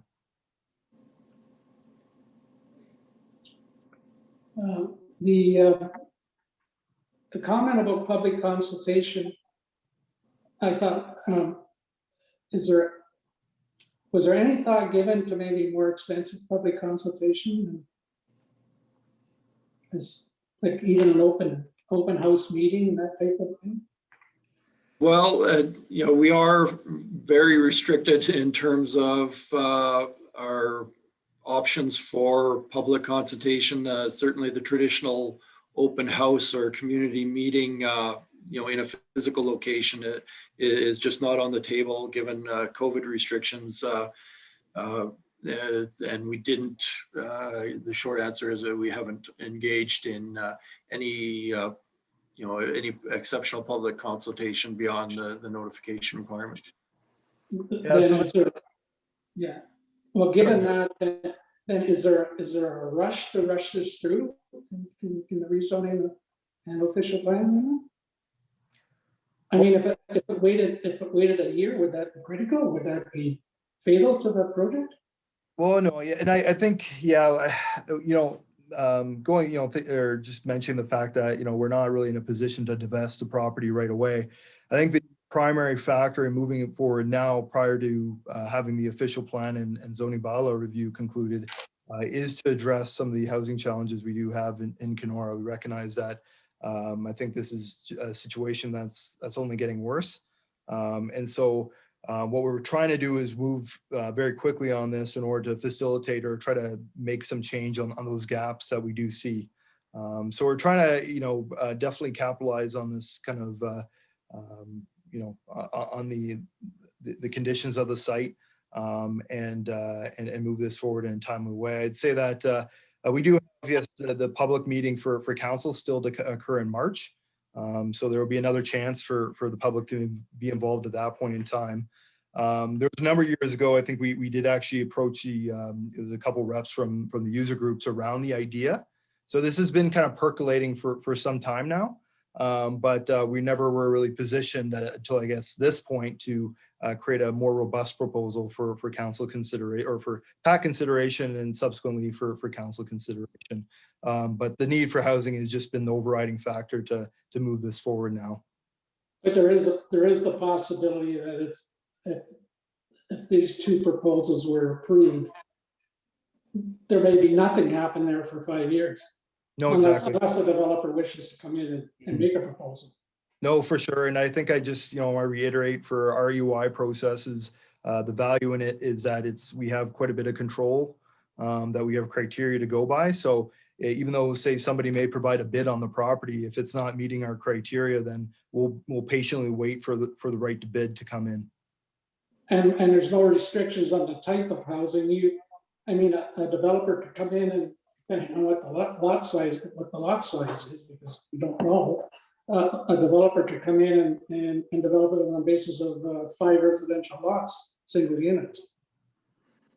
Yeah, I think with the value in the R3 zone, it is quite broad. But that being said, that's where we use our UI document to kind of further hone in on what we actually want to see. So we'll have more internal dialogue around, and we do have an internal committee that we use to evaluate these applications. But I think, when it comes to say anything lower density is going to be on the lower end of the scoring scale there when we get to that point. Okay, and would you consider the absolute preservation of the eastern portion of the park in perpetuity? I don't know the tool or the mechanism to which I guess we would have that done. I do recognize that, I think based on the location of the Central Community Club and what they're intending on doing on the site, especially as the city being an applicant on their behalf for that project area for the rink, that we definitely have a vested interest in ensuring that that eastern side is left untouched, or at least is revitalized for the purpose of recreation and for green space, and not for any further development. Couldn't it, once you survey the two properties, because it become two properties, couldn't you place I guess it's the eastern portion, which is the ball diamond and rink, place a condition on title to kind of preserve it as a parkland in perpetuity? Yeah, I guess suppose we could consider it here. I mean, it is an option, and but and obviously I can't speak for what may happen in 40 years down the line in terms of just development priorities. But I think as of right now, there certainly hasn't been any conversations around the state of that half, and using it and divesting of it to a similar purpose of the other half. Okay, thank you. Thanks, John. Okay, can we move to John McDougall, please? Thanks, Mr. Chair. I just want to follow up a question or some of the comments from Bev, or a question to Bev. So is it anticipated this is going to turn into one piece of property? Like one, if you follow what I'm asking? Yeah, we have a few options. I think one in which doing kind of an internal process, because it's with a deeming bylaw as well. So there's we could also look at just getting a survey done from the onset. We're just at the point where how we frame the land as of yet. We'll get there. I think the first step has been before putting the cart before the horse there in terms of starting to looking at divestment. We want to have that conversation around land use first. Okay, and I appreciate the information from Kevin about the size that we were dealing with. I didn't come across that in any of the material that I reviewed for the meeting. Thanks. That's all, Mr. Chair. Okay.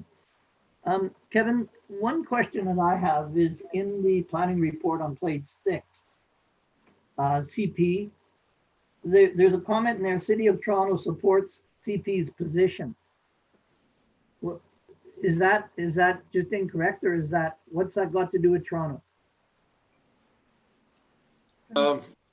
So your guess is as good as mine, Chair. In the interest of transparency, I copy and paste the CP comments without edit. I would suspect that maybe have been an error on their part, but I didn't want to take any initiative as far as editing their comment they provided to us. I think the intent is very clear in terms of since Lac Megantic, the rail companies are quite cautious in providing comments regarding development in proximity to existing rail yards, and I think it doesn't. I think one can appreciate where they come from. However, we have to also respect that Kenora is a city that's grown up around the rail line, and a blanket ban on residential development within 500 meters of our rail yards would be quite a limiting restriction on a large portion of our existing urban area. Okay, thank you. Ashley, did you have another question you wanted to ask? Okay, I thought Ashley had. I do. Right. I do. I just had to move into the other room. So I thought from reading a comment where concern was expressed that there was actually a title over this land for it to be a park in perpetuity, I thought it would build public confidence, and just in the interest of governing transparently and building trust, because I go back to that because people have had their trust broken in government, to provide physical evidence that there is no covenant, that is to say, a legal document that states that this land must be park use. I know, as I said, I'm not in favor of any part of the land changing from park use, but I think that from the public comment received and incorporated in the report, that it was actually initially always meant for park use, that it would help to just for public confidence in decision makers. So Adam, we received correspondence from you that I think it was today, or Melissa, was it from you regarding the solicitors? That the question was given to the solicitor? I believe we sent that a while ago, Wayne, but we do have written comment from our solicitor. Yes, that I guess, Kevin, to you, we could probably update the report to provide that comment from our solicitor. Yeah, we could certainly include that in the report that goes to council next month, or whenever it can get before council. Could we see a photocopy of the legal document that shows the title of the land, rather than just a comment from the solicitor? Because people also don't trust lawyers, but if they have a physical document they can see, they can at least trust that. So Ashley, I think what we'll do is we'll get you to correspond directly with Kevin. Yeah, if you contact me after the meeting, I don't have it to put up here right now, but we can get that. Ashley? Thank you. Okay, you're good with that? Thank you. Okay. Any other questions? Can we move to discussion? Who wants to start off in discussion? John McDougall. Wayne, sorry, I think Ryan there had his hand up. Oh, sorry. Ryan?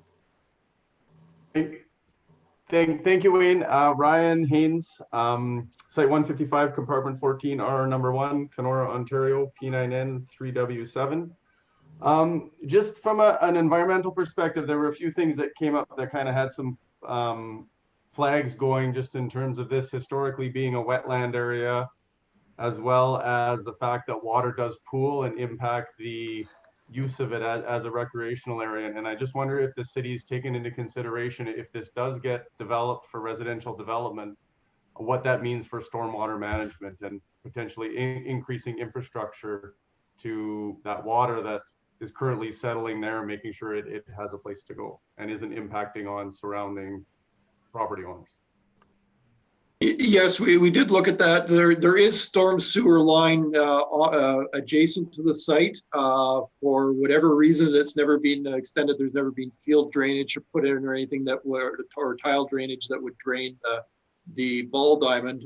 But a developer of future residential use would be able to tie into the existing storm sewer line as far as mitigating any drainage concerns on the property. And certainly when we circulated this internally, there was no concerns regarding capacity of the storm sewer line identified by our operations section.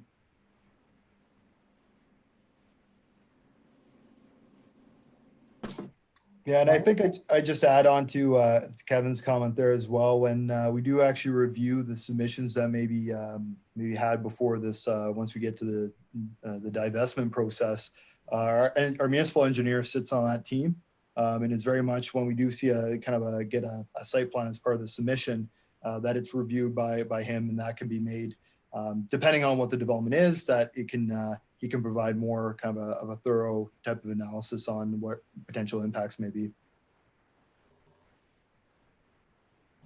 Ryan, you okay with that? Yeah, that is great. Thank you. Any other questions? Bev? Well, I'm going to speak up. I don't know if I should hold my tongue or not, but I'm a visual person. Okay, are you going to discussion? I thought that's so, yeah? Any more, No? any more questions? Sorry. Okay, let's move to discussion. Go ahead, Bev. Thank you. The lots themselves in that block of land in east and west, there's 10 lots. I think they're 50 feet wide each. So we've got 250 feet, and I don't know what the depth is, if it's 100, 125, 150, I'm not sure. But we have 250 feet, and if you are familiar with the La Vérendrye in Lakeside, it's 250 feet. So if you were to take the La Vérendrye and sit it on that property going east to west, that's kind of what it would look like. That would be the area. So if anybody wants to visualize something, that's how I see it. That's and as I say, I did look at a couple of plans, and that's what I come up with, and I knew that just in comparison. So if you're trying to visualize something, that might help. Other than that, and the height, I'm always worried about the height, how high we're going, but I guess at this point in time, we're not sure. I know the new zoning says 2 stories, but we could possibly go more. It doesn't tell us that we can't go anymore. And that, I guess, is just to be determined. Kevin or Adam? Yeah, that'll be determined later. Okay. That's it for me. Thank you for your time. Okay. Ray? Sure, Wayne. I guess my thoughts, I guess I'm just concerned a bit here. I appreciate the need for housing. I really do. I mean, I've been in it for 30 plus years, and I do understand the need. However, to me, it just seems a little premature, I guess, because we don't seem to have any idea what the city wants to see there. There's been no comment on that and what type of housing it's going to be. I know they're looking for proposals, but I guess why can't we sit on it and wait for a developer to come to us with the proposal? You know, then we can all see what we're voting on. We have no idea if it's a high rise or multi-residential or emergency shelters or what it's going to be. We have no idea at this point in time. I guess that's my concern at this point is what actually are we looking at? You know, R3 zoning can open the door for just about anything. And I know there's other R3 properties all over the city, and we haven't really seen a lot of development on them. I mean, we've seen a lot of things cross our desks here, but not a lot of shovels in the ground. Yet we're opening up another chunk of green space for something we don't even know it's going to be there. So that's my concern. I mean, the need for housing, granted, I'll give you that, but I'm not sure what the future plan is. And I'd like to see something more affirmative before I jump on board. That's all. Okay, thank you. John McDougall.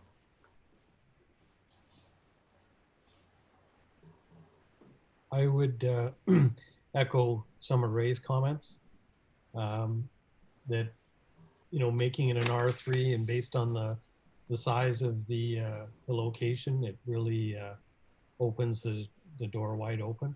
And I appreciate the comments from the public about the need for and their appreciation for green spaces or open spaces. And just wondering about,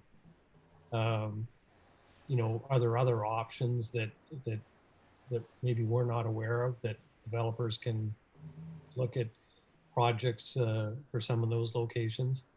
And that's kind of where like I said, I just really echo what Ray is talking about, and I you know, feel for the people that are you know, dependent on that green space or that open space, and wonder if there's other options for the city at this time.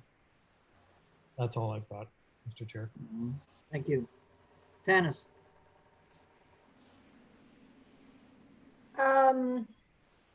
I think this is a hard one. I appreciate both sides of the story. My background, as you know, I work for a developer.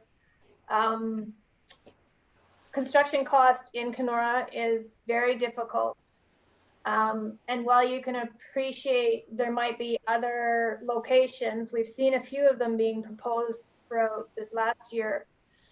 As soon as you get into variances in the land levels or bedrock, or something that's not centrally located with easy facility hookups, you start adding a lot of money to the cost of that development. So yes, I really like the idea of replacing green space in the middle of the city. No, I don't. However, I do appreciate the strong need for housing and the city's expression that they want, they're going to preference the development proposal that favors higher density housing, similar to the La Friange, one would assume. So a few points, I think it's hard to take the decision on its own. Is there a couple of alternatives for that green space currently existing? Yes. It's not in the most favorable of spots because it's not really that accessible unless you're getting in a car and going. However, the future plans of the Harbourfront area, it is being proposed, and certainly something I would fully support going forward and give an alternative place for people to go that is accessible. In terms of the the housing needs, very well aware that I'm involved in the multi-residential construction Woods Drive.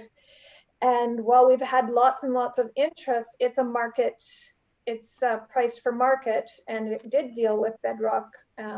Costs were quite high. And a lot of people have called and it's nowhere near their price range. So an easier development site would be quite favorable. And anticipating a development, there's already so many hurdles to getting a development approved, and it takes money to put proposals towards the city. So it would help the city to get proposals if the zoning hurdle was already taken care of. So I guess in summary, to wrap it up, I probably came into the meeting thinking I didn't really like the idea of using the green space, but I'm glad I asked about more information about the usage of those ballparks, what the alternatives were currently, and what might be go together going forward. I do firmly believe if you're going to get an affordable development built, you need a site like this that doesn't carry with it a lot of development hurdles. And just thinking in town, something central, can you really think of any other large place that doesn't have bedrock, doesn't have the other obstacles to development? So I think overall, while I'm torn about the decision, I would support going forward with recommending a rezoning. Thank you. Okay. Thank you, Tanis. Robert. Thank you, Mr. Chair. As for discussion, as much as I don't favor the idea of converting open space into development, but fortunately our job is to not determine that. It's basically to just evaluate the application on its merits. So on the merits of the application, it seems that it does meet the official plan, it does meet the bylaw, it does meet the provincial policy statement. So with that, I can only say that it's a favorable application based on the way it's written. However, though, it would be nice to know, and it's unfortunate that we can't add conditions to it, but it would be nice to have the condition that Jeffrey Malik will be open, because I think what I read in the email is that it's proposed to be fully functioning in 2021. So as much it would be nice to see some kind of insurances on that, there's really nothing that we can do. So, I mean, that's all I really have for discussion, Mr. Chair. Thank you. Thank you, Robert. John Barr.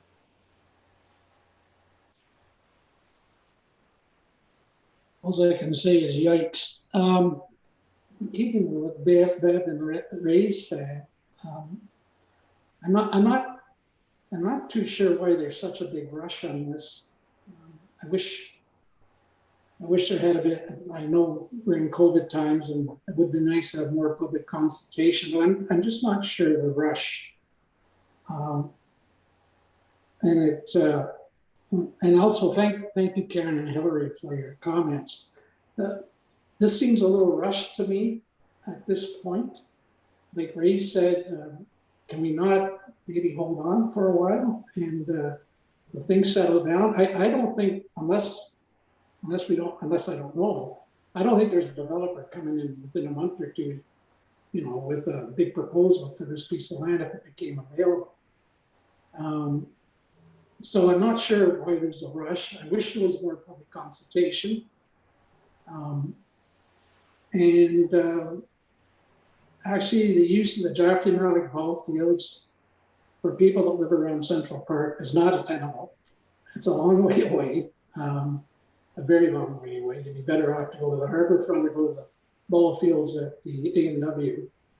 On the other side, I moved here in 1971 in Central Park. That ball diamond that we're talking about was used every night, constantly by senior ball, ladies and men's. You don't see that anymore. It's not looked after. It's prone to flooding. When there's a heavy rainfall, it floods. But a lot of ball fields are like that. The A&W fields, I don't think I used after June 15th. I never been to a town where they don't play ball in the summer. Everybody wants to go to the camp at the end of May. So I'm really torn. I wish we weren't rushing into this as much as we are. But that's my comment. Thank you. Marilyn, I saw your message. I'm not sure if did everybody see Marilyn's or Carolyn's note? Not all of it. Could you read the whole thing? I don't have it in front of me anymore. Oh, okay. I just saw part of it and then it was gone. Is this in regards to the message in the chat window? Yes. From Carolyn Hudson? Yeah, Something about I can read that out if you'd like. Okay, please. Thank you. Yes, so it reads, as of August 2019, Kenora had a housing shortfall of about 600 units, especially affordable housing for seniors. Okay. Thanks, Carolyn. My only comment, oh, sorry. You're okay? Okay. My only comment in discussion is that this is one case where I wish I knew what the plans would be for the property.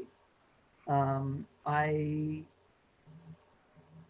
agree with the fact that it is parkland, but I think it's not utilized or utilized very little. I think the demand for housing is huge. And I do think that that particular location with that type of zoning, I think it's essential that to look at it seriously as to what's on the table. Once again, I think that the shortage of housing in that particular location is a great location. I just wish we sort of knew what it would be that somebody would do. But once again, that's my comments. Anybody else? Any other comments? Ray? Well, I think that's the point, Wayne, is the fact that, as I said earlier, it's premature because we don't know what type of housing the city is leaning towards, whether it's affordable housing or assisted living, or there's umpteen dozen descriptions of types of housing, but what is it? What is it? And I'm just saying, I think we're a little premature with not having a request for proposal from developers so that we know what we're voting on. That's all I'm saying. So that's my comments. I think we're too far ahead of the game. Adam, you got to, sorry, go ahead, Mr. Chair. Okay, Adam, did you have a comment? Yeah, no, just to make note, I don't know if it's the appropriate time to do it, but just further to, I think what Tanis mentioned, and it was a good point in which I think that's a huge part of doing this now is the fact that when it comes to development, having that already zoned land is a huge, I think, risk mitigation. I think that if we kind of prematurely start marketing it for housing in the absence of the zoning change, you know, I think there's quite a bit of risk there in terms of moving something forward. I think that, you know, going back, even though we're going to be patient with this in our process, you know, it's something that I think we need to do right now in order to kind of capitalize, I think, on some of the discussions we've had, you know, with various folks, I think, on site looking at that property. Not to say that they would do a submission, but we know just in having, you know, some discussions that Central Park has been, you know, identified as a, you know, an ideal property for housing. We know that in our disposition strategy, we had that assessed as part of being a priority for housing development, at least a part of it. So we've kind of, we just think we're positioned now to move this ahead, and we don't want to, I think, waste any more time in terms of trying to address the housing crisis and try to find land that we often as staff are very challenged to do when it comes to municipal properties. That's If all. I might make one additional comment. Sorry? Can I make a comment, Mr. Chair? Okay, Ray, sorry, yeah, go ahead. Well, I agree with Adam there about, you know, it's probably the best site for development of housing, but you're going to have to cross the bridge one day or another with the type of housing that you're going to propose. And being transparent now, if you can be up front, you're gonna cross that bridge immediately unless you're going to try to do it sometime later, you know. So I just feel we need more information before we can vote. Okay. Carolyn, do you want to add something?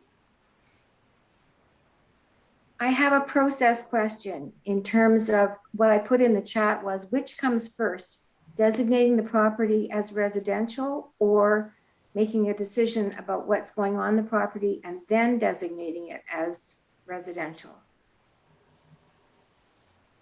Kevin, do you want to answer the question?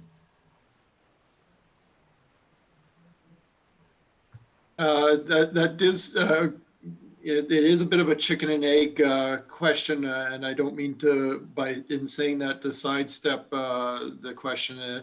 The fact is, you know, certainly we need to designate the property and zone it appropriately before any development comes. Whether there's a vision, a detailed vision for a property or not. In some cases, there will be. In some cases, such as this, we're at too preliminary a phase in the process to be able to say with any confidence what we'll be seeing on that property. There is a bit of an urgency that the one thing we haven't touched on is this is an amendment of the current official plan. We do have a bigger project in place, and there was a council meeting about it earlier today in regards to our comprehensive review of the official plan, and we expect that this year we will be adopting a new official plan. Certainly a concern there is within certainly the first 2 years of an official plan being in place, it's certainly frowned upon to be immediately making amendments to a new official plan. We'd much rather address this as amendment to the current official plan in terms of charting our long-term vision, or alternatively, it could be rolled into the new official plan, but then it loses the benefit of, you know, a public hearing, you know, to consider this on its own merits without being buried in, you know, all the big issues that come with a new comprehensive plan. So, you know, it's a sort of an accident of timing, or, you know, a circumstance of timing that was beyond our control. It's a circumstance that this is coming up so shortly and before the end of this official plan. But if this were approved, it would be, we could then roll it forward into the new official plan. Thank you. Okay. John Barr? So the only way, Adam, Kevin, to for instance, slow this down is to not approve this proposal at this stage and come back at it later when we have maybe more information on or guarantees around the eastern portion of the park, maybe more information on the demographics and actually the sizing of the lot of the property in question. Is that the only way? Is there any other option? So John, A or nay? So John, at the present time, ours is the recommendation. The decision is made by council. Absolutely. So we will be bringing forward a recommendation. Is there further discussion? Go I ahead. Thank you very much. Can we defer it for a month and ask them to come back with lot sizes and what they might propose for protecting the east side as a park area? Can we defer it for a month? We do have a schedule, council does have a scheduled public hearing for March. Melissa, you're a little bit more experienced with the process side of things, and my apologies, I'm still getting up to speed on some of the nuances of the Planning Act. Perhaps I would suggest that within the recommendation, which you can amend to suit, the request that you want to make to council, you can put something like that. And then it would be up to council to defer their decision. So that okay, would be, go ahead, John. So that would be part of the your resolution here tonight, yeah. Of the resolution. Yeah. To recommend that council potentially undertake, defer more it extended consultation and what other conditions the committee may wish to see. But we could put in a resolution, a recommendation that perhaps, or could we put in a resolution that the recommendation that council defer it for a month so we could look at it with more information in a month's time? Is that possible? If that's what your recommendation is, it's this committee's role to make recommendations to council based on your evaluation. But you'll have an opportunity to vote on the resolution that'll come forward. Correct. In favor of or against. Correct.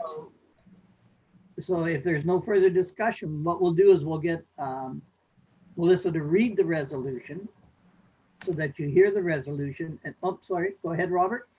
Just before we read the resolution, Mr. Chair, there was a comment about adding the lot numbers and replacing the western portion. Melissa, are you able to add those comments? Because I did like the wording of that compared to the western portion because it seemed a bit vague. So sorry, Mr. Chair, to jump in, but I had hoped that was going to be part of the resolution. Sure, we can amend the resolution to include the lots as identified by Bev Richards, Block 4, Plan 3.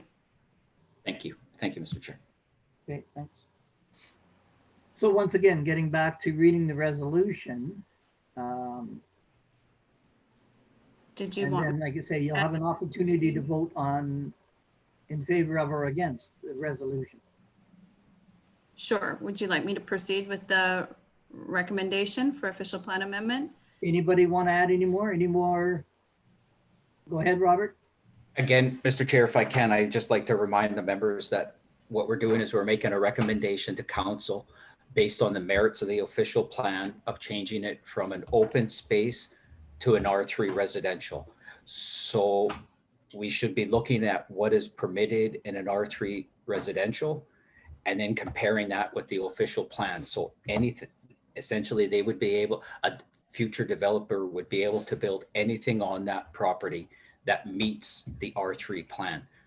That's all I just wanted to remind the members of the board. Correct. Mr. Chair, thank you. Yeah, correct. May I ask you a question? Go ahead.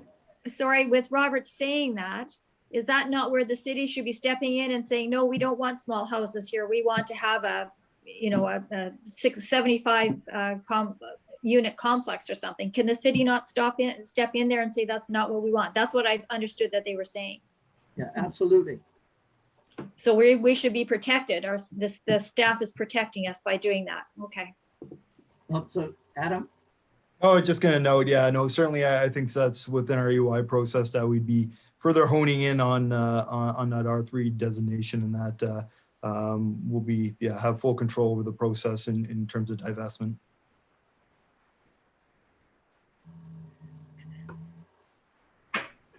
Thank you. Okay. So Melissa, I think it's time to let's read the resolution, okay, please? Sure. Resolved that the Planning Advisory Committee recommends that the Council of the Corporation of the City of Kenora approve application for official plan amendment, file number D09-21-01.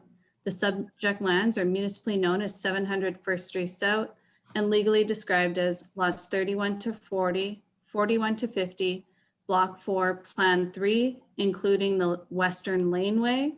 The purpose of the official plan amendment is to redesignate the subject lands from open space to established area. The effect of the official plan amendment is to enable residential development to occur on the subject lands. The committee has made an evaluation of the application upon its merits against the official plan, zoning bylaw, and the provincial policy statement 2020, and provides a recommendation to council purely based on these matters, whereas the committee may not have had the opportunity to hear all public comments in full. Okay. Melissa, just a question. Can we go directly to the vote? Yes, you may. Okay. So I'm going to ask for a show of hands for all in favor. Oops, sorry, Melissa, go ahead. Wait 1 second. Was somebody going to move that recommendation? Yeah, we can do it that way. Okay. So can I get a motion or mover? Tanis? I'd move to approve the recommendation as just heard from Melissa. Okay, thank you. Seconder? So Robert will second it. Any further discussion? All Yes, those- I have something to say. Oh, hold on. Oh, I can't? Oh, I'm sorry. We're past We're that. past that? Okay. Okay, so we've got a seconder. Any further discussion by committee members? John? That's a pretty broad resolution. Like there's no option in there for deferral or anything. And I So mean, John, if you put the resolution up and it passes, that's the end of it. If it doesn't pass, that's the end of it. Correct? No, this is If it doesn't pass, then we can work on it some more. it's just a recommendation of council. It's just a recommendation to the city, that's all. It's a recommendation to the council. Council makes a decision. Robert, go ahead. and Wayne, if I may add, I don't know what deferring it for a month or two would do, Wayne. I don't think no developer is going to come and say, this is what we would do if it was an R3. I think any developer is going to look at this property as an open zone, and none of them are going to want to build a community garden or a golf course.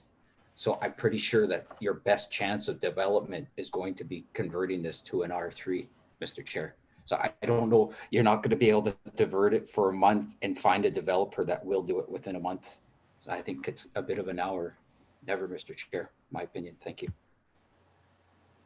Thanks, Robert. Okay. So anything else? So all those in favor, raise your hand.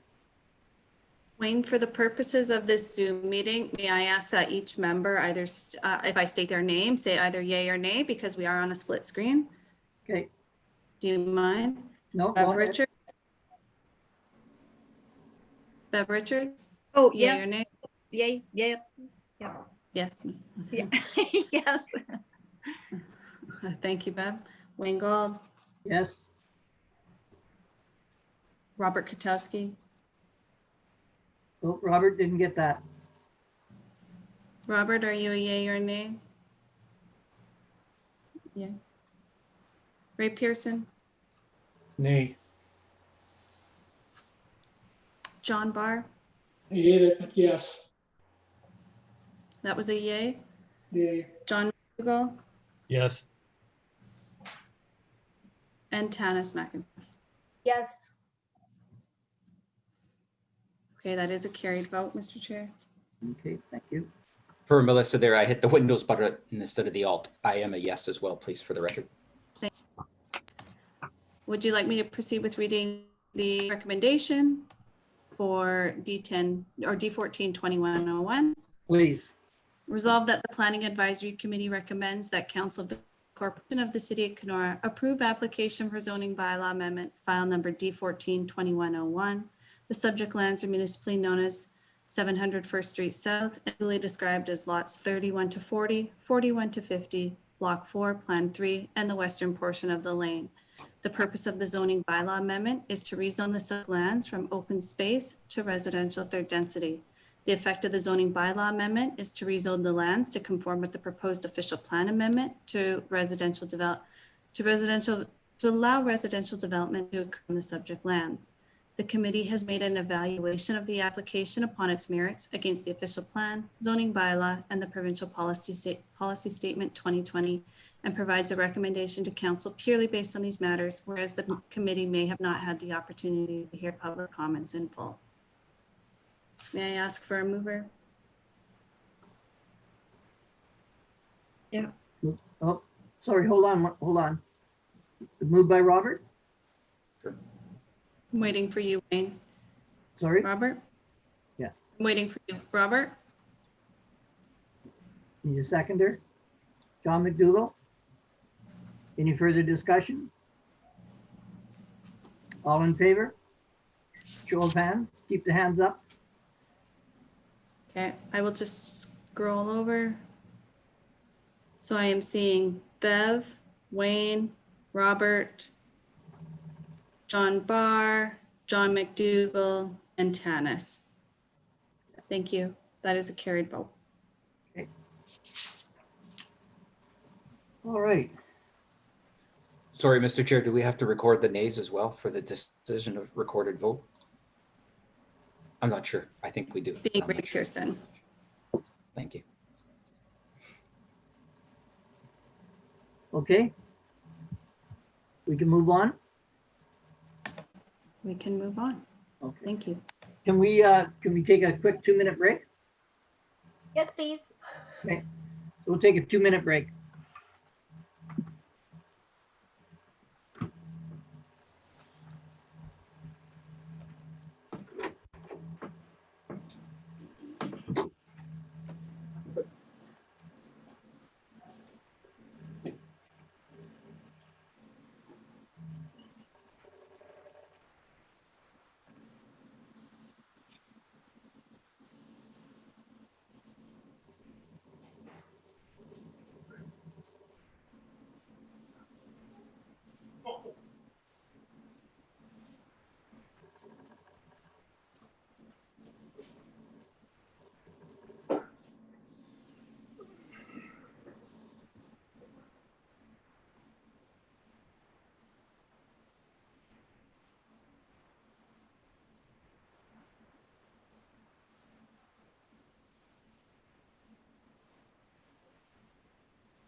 Hey, Ray.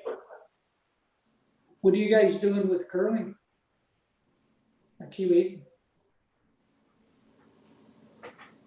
We're starting up again tonight. The Monday night guys are playing tonight, and we start tomorrow. Oh, that's good. Yeah. They're gonna keep the plant running for you, or? You know, I guess you can curl for a long time given this weather. More than a third of the season, I guess. We started out in the fall, we got 7 games in, and we've probably missed at least that or more, so. Yeah, we're starting Thursday again. Okay. We lost 4 curlers, so we're down to 36.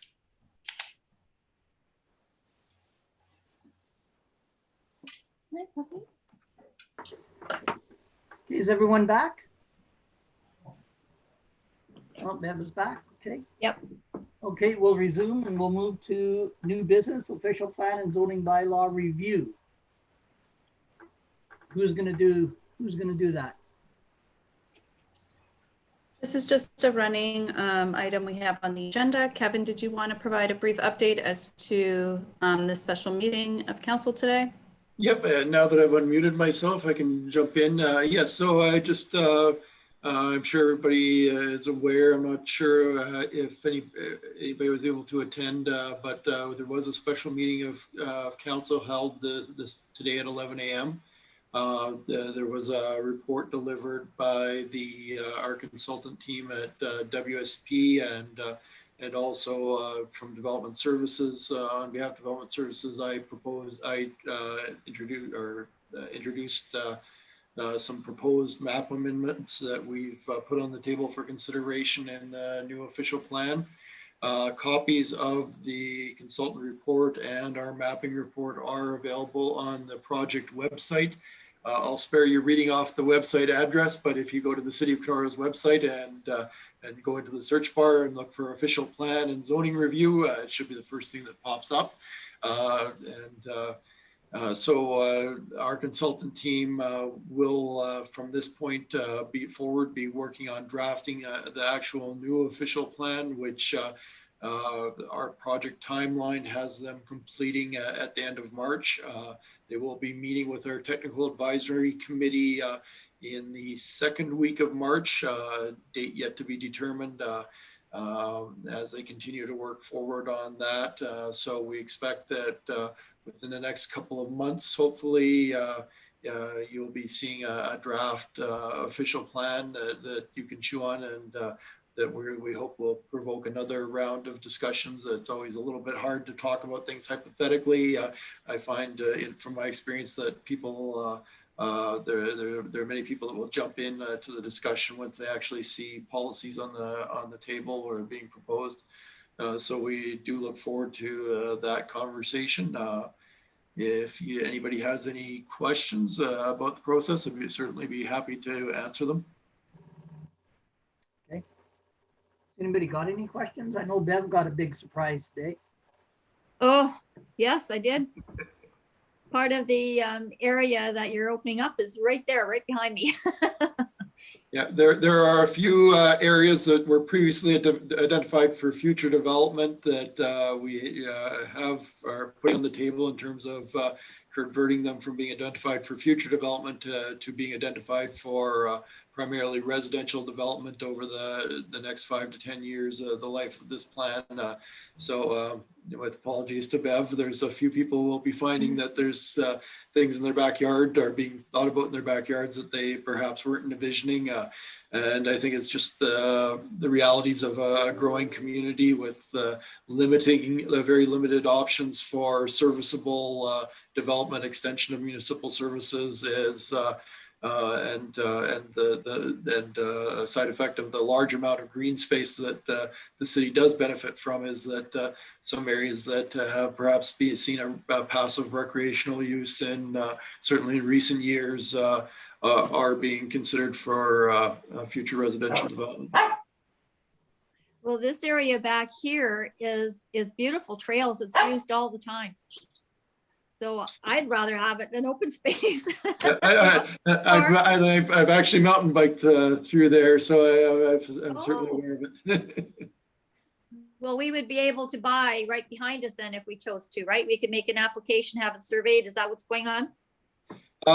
These are all, for the most part, these areas are city-owned properties. So there would be a disposition process. Again, these are being flagged for future residential development. The exact nature of that development would be more of a long-term concern. I guess this is sort of another variation of the Central Park question of we do have to identify our long-term plans. But it's really hard to anticipate what may happen 2, 5, or even 10 years from now. We do, part of it is market driven, part of it is, need driven. So, I think that area in particular, what we, I expect that we would see sort of an expansion of the existing neighborhood in the north. Okay, well, I'll keep my eyes on it. Thank you. Kevin, one of the questions, when we did, I think it was Carvello on the December meeting, where we did the lot addition from Reynolds. So where in the process will that piece of land that was merged become for zoning, that it'll end up being shown as the, I think, highway commercial?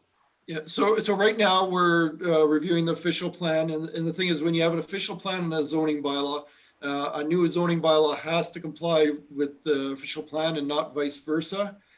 So what we do is in a process like this is we get the official plan to a certain point before we start working on the zoning bylaw, so that we don't, all the work we do on the zoning bylaw is towards the vision of the official plan. We're hoping to have that zoning bylaw probably adopted, finalized and adopted very early in 2022, but you will be seeing consultation and draft zoning bylaw developed during the course of 2021. Anybody else have any questions? Comments? Okay. Anybody want to add anything else, or are we done? I provided written comments.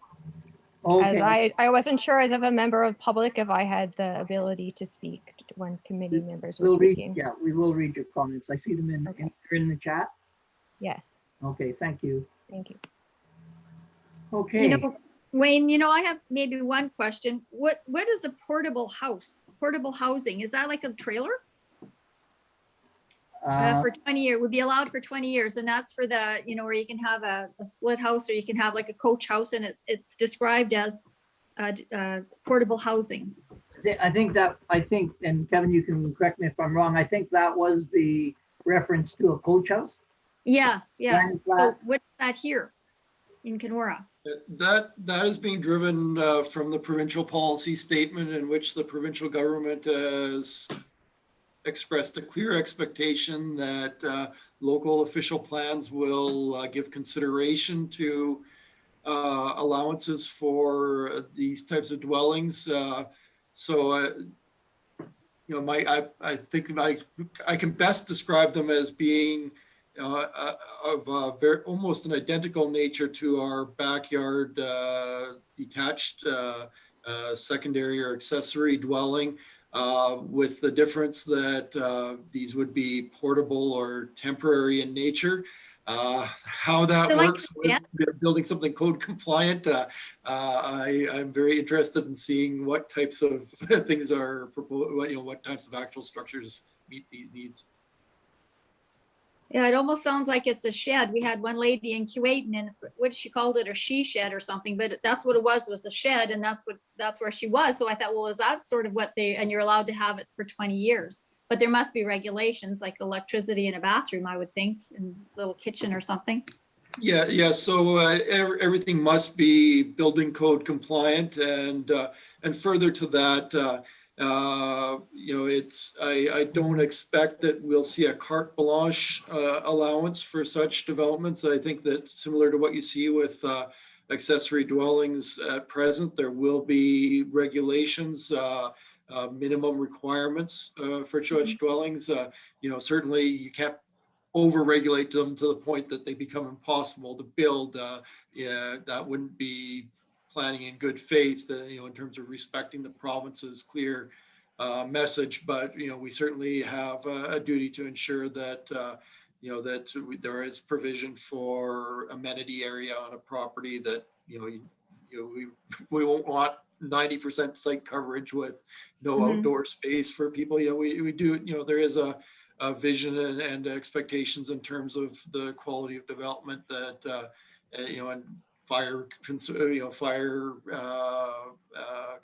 or things that various public safety concerns will be taken into consideration. Yeah. Well, I've said before that years ago, and I go back to the Ukrainian area of town, they always had the Bubba was sitting in this little wee building at the back, and the kids moved into the front kind of thing. And we got rid of all those. It looked much better. And now we're going back into that. But we need it. Another question that I have, if you don't mind, is like, for example, here in Norman, we have the Anchor Inn, and you're probably familiar with it. There's the and it's a water lot. M&R has jurisdiction, but it's not a water lot. It's the boating. It's got the red roof, and it's got, I don't know how many boats in there. So Natural Resources rules on that. But if we have are saying that we're allowed to have a minimum of 2 stories, does Natural Resources, do they go by our rules or their own? Like, with somebody like that, and I'm sure there's others out there, can they build 2 stories now because Kenora has decided that we can have 2 stories on the waterfront? Yeah, now there are, we do have one of the side effects of having so much waterfront in the city is that we do end up with sort of overlapping jurisdictions, especially in concern to water lots.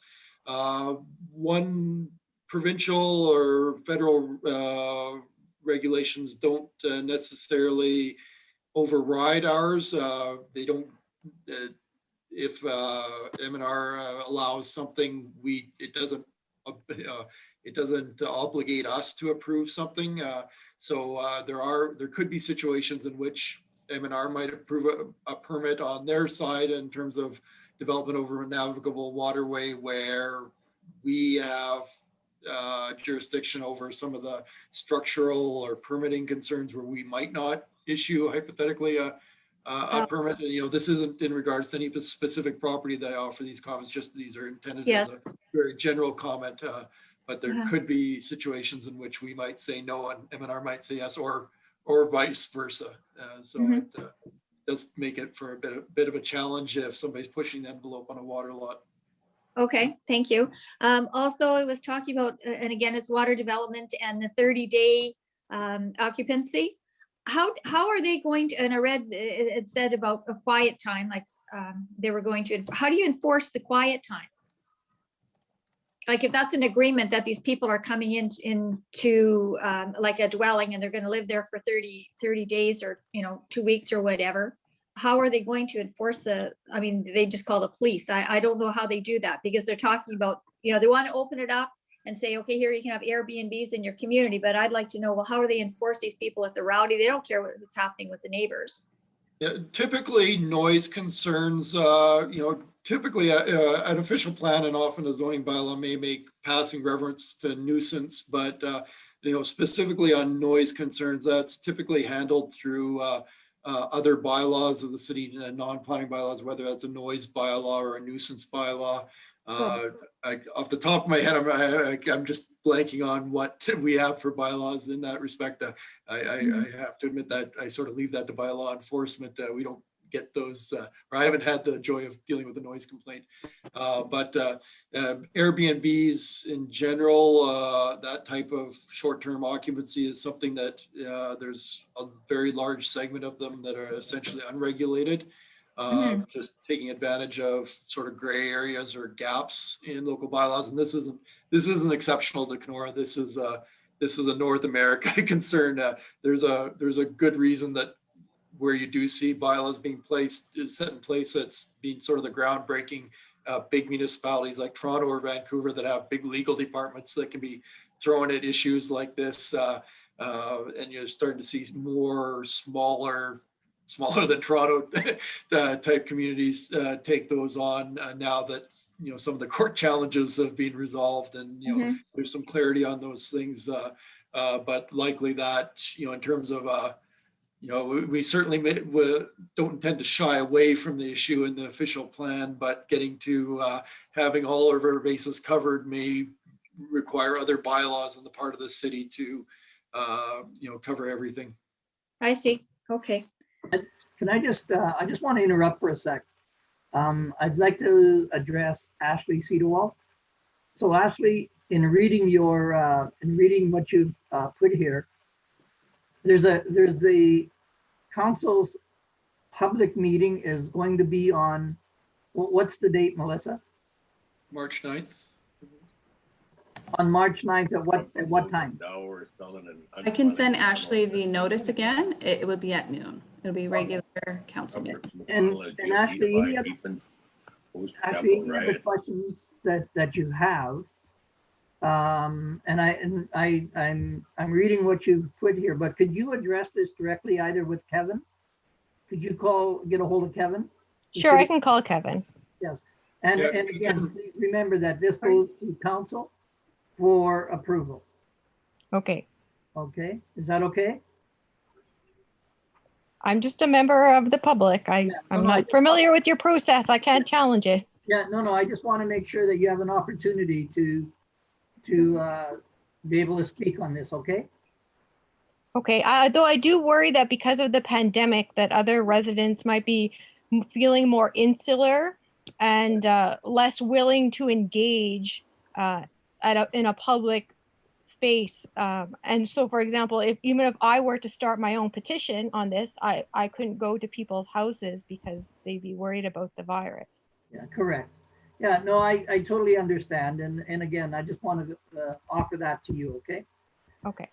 All right, anything else? Anybody else have anything else they want to add? All good? John Barr? Move to close. Okay, thank you very much. Thanks, everyone. Thank you. See you next month. Take care. Thanks, guys. Bye. Bye.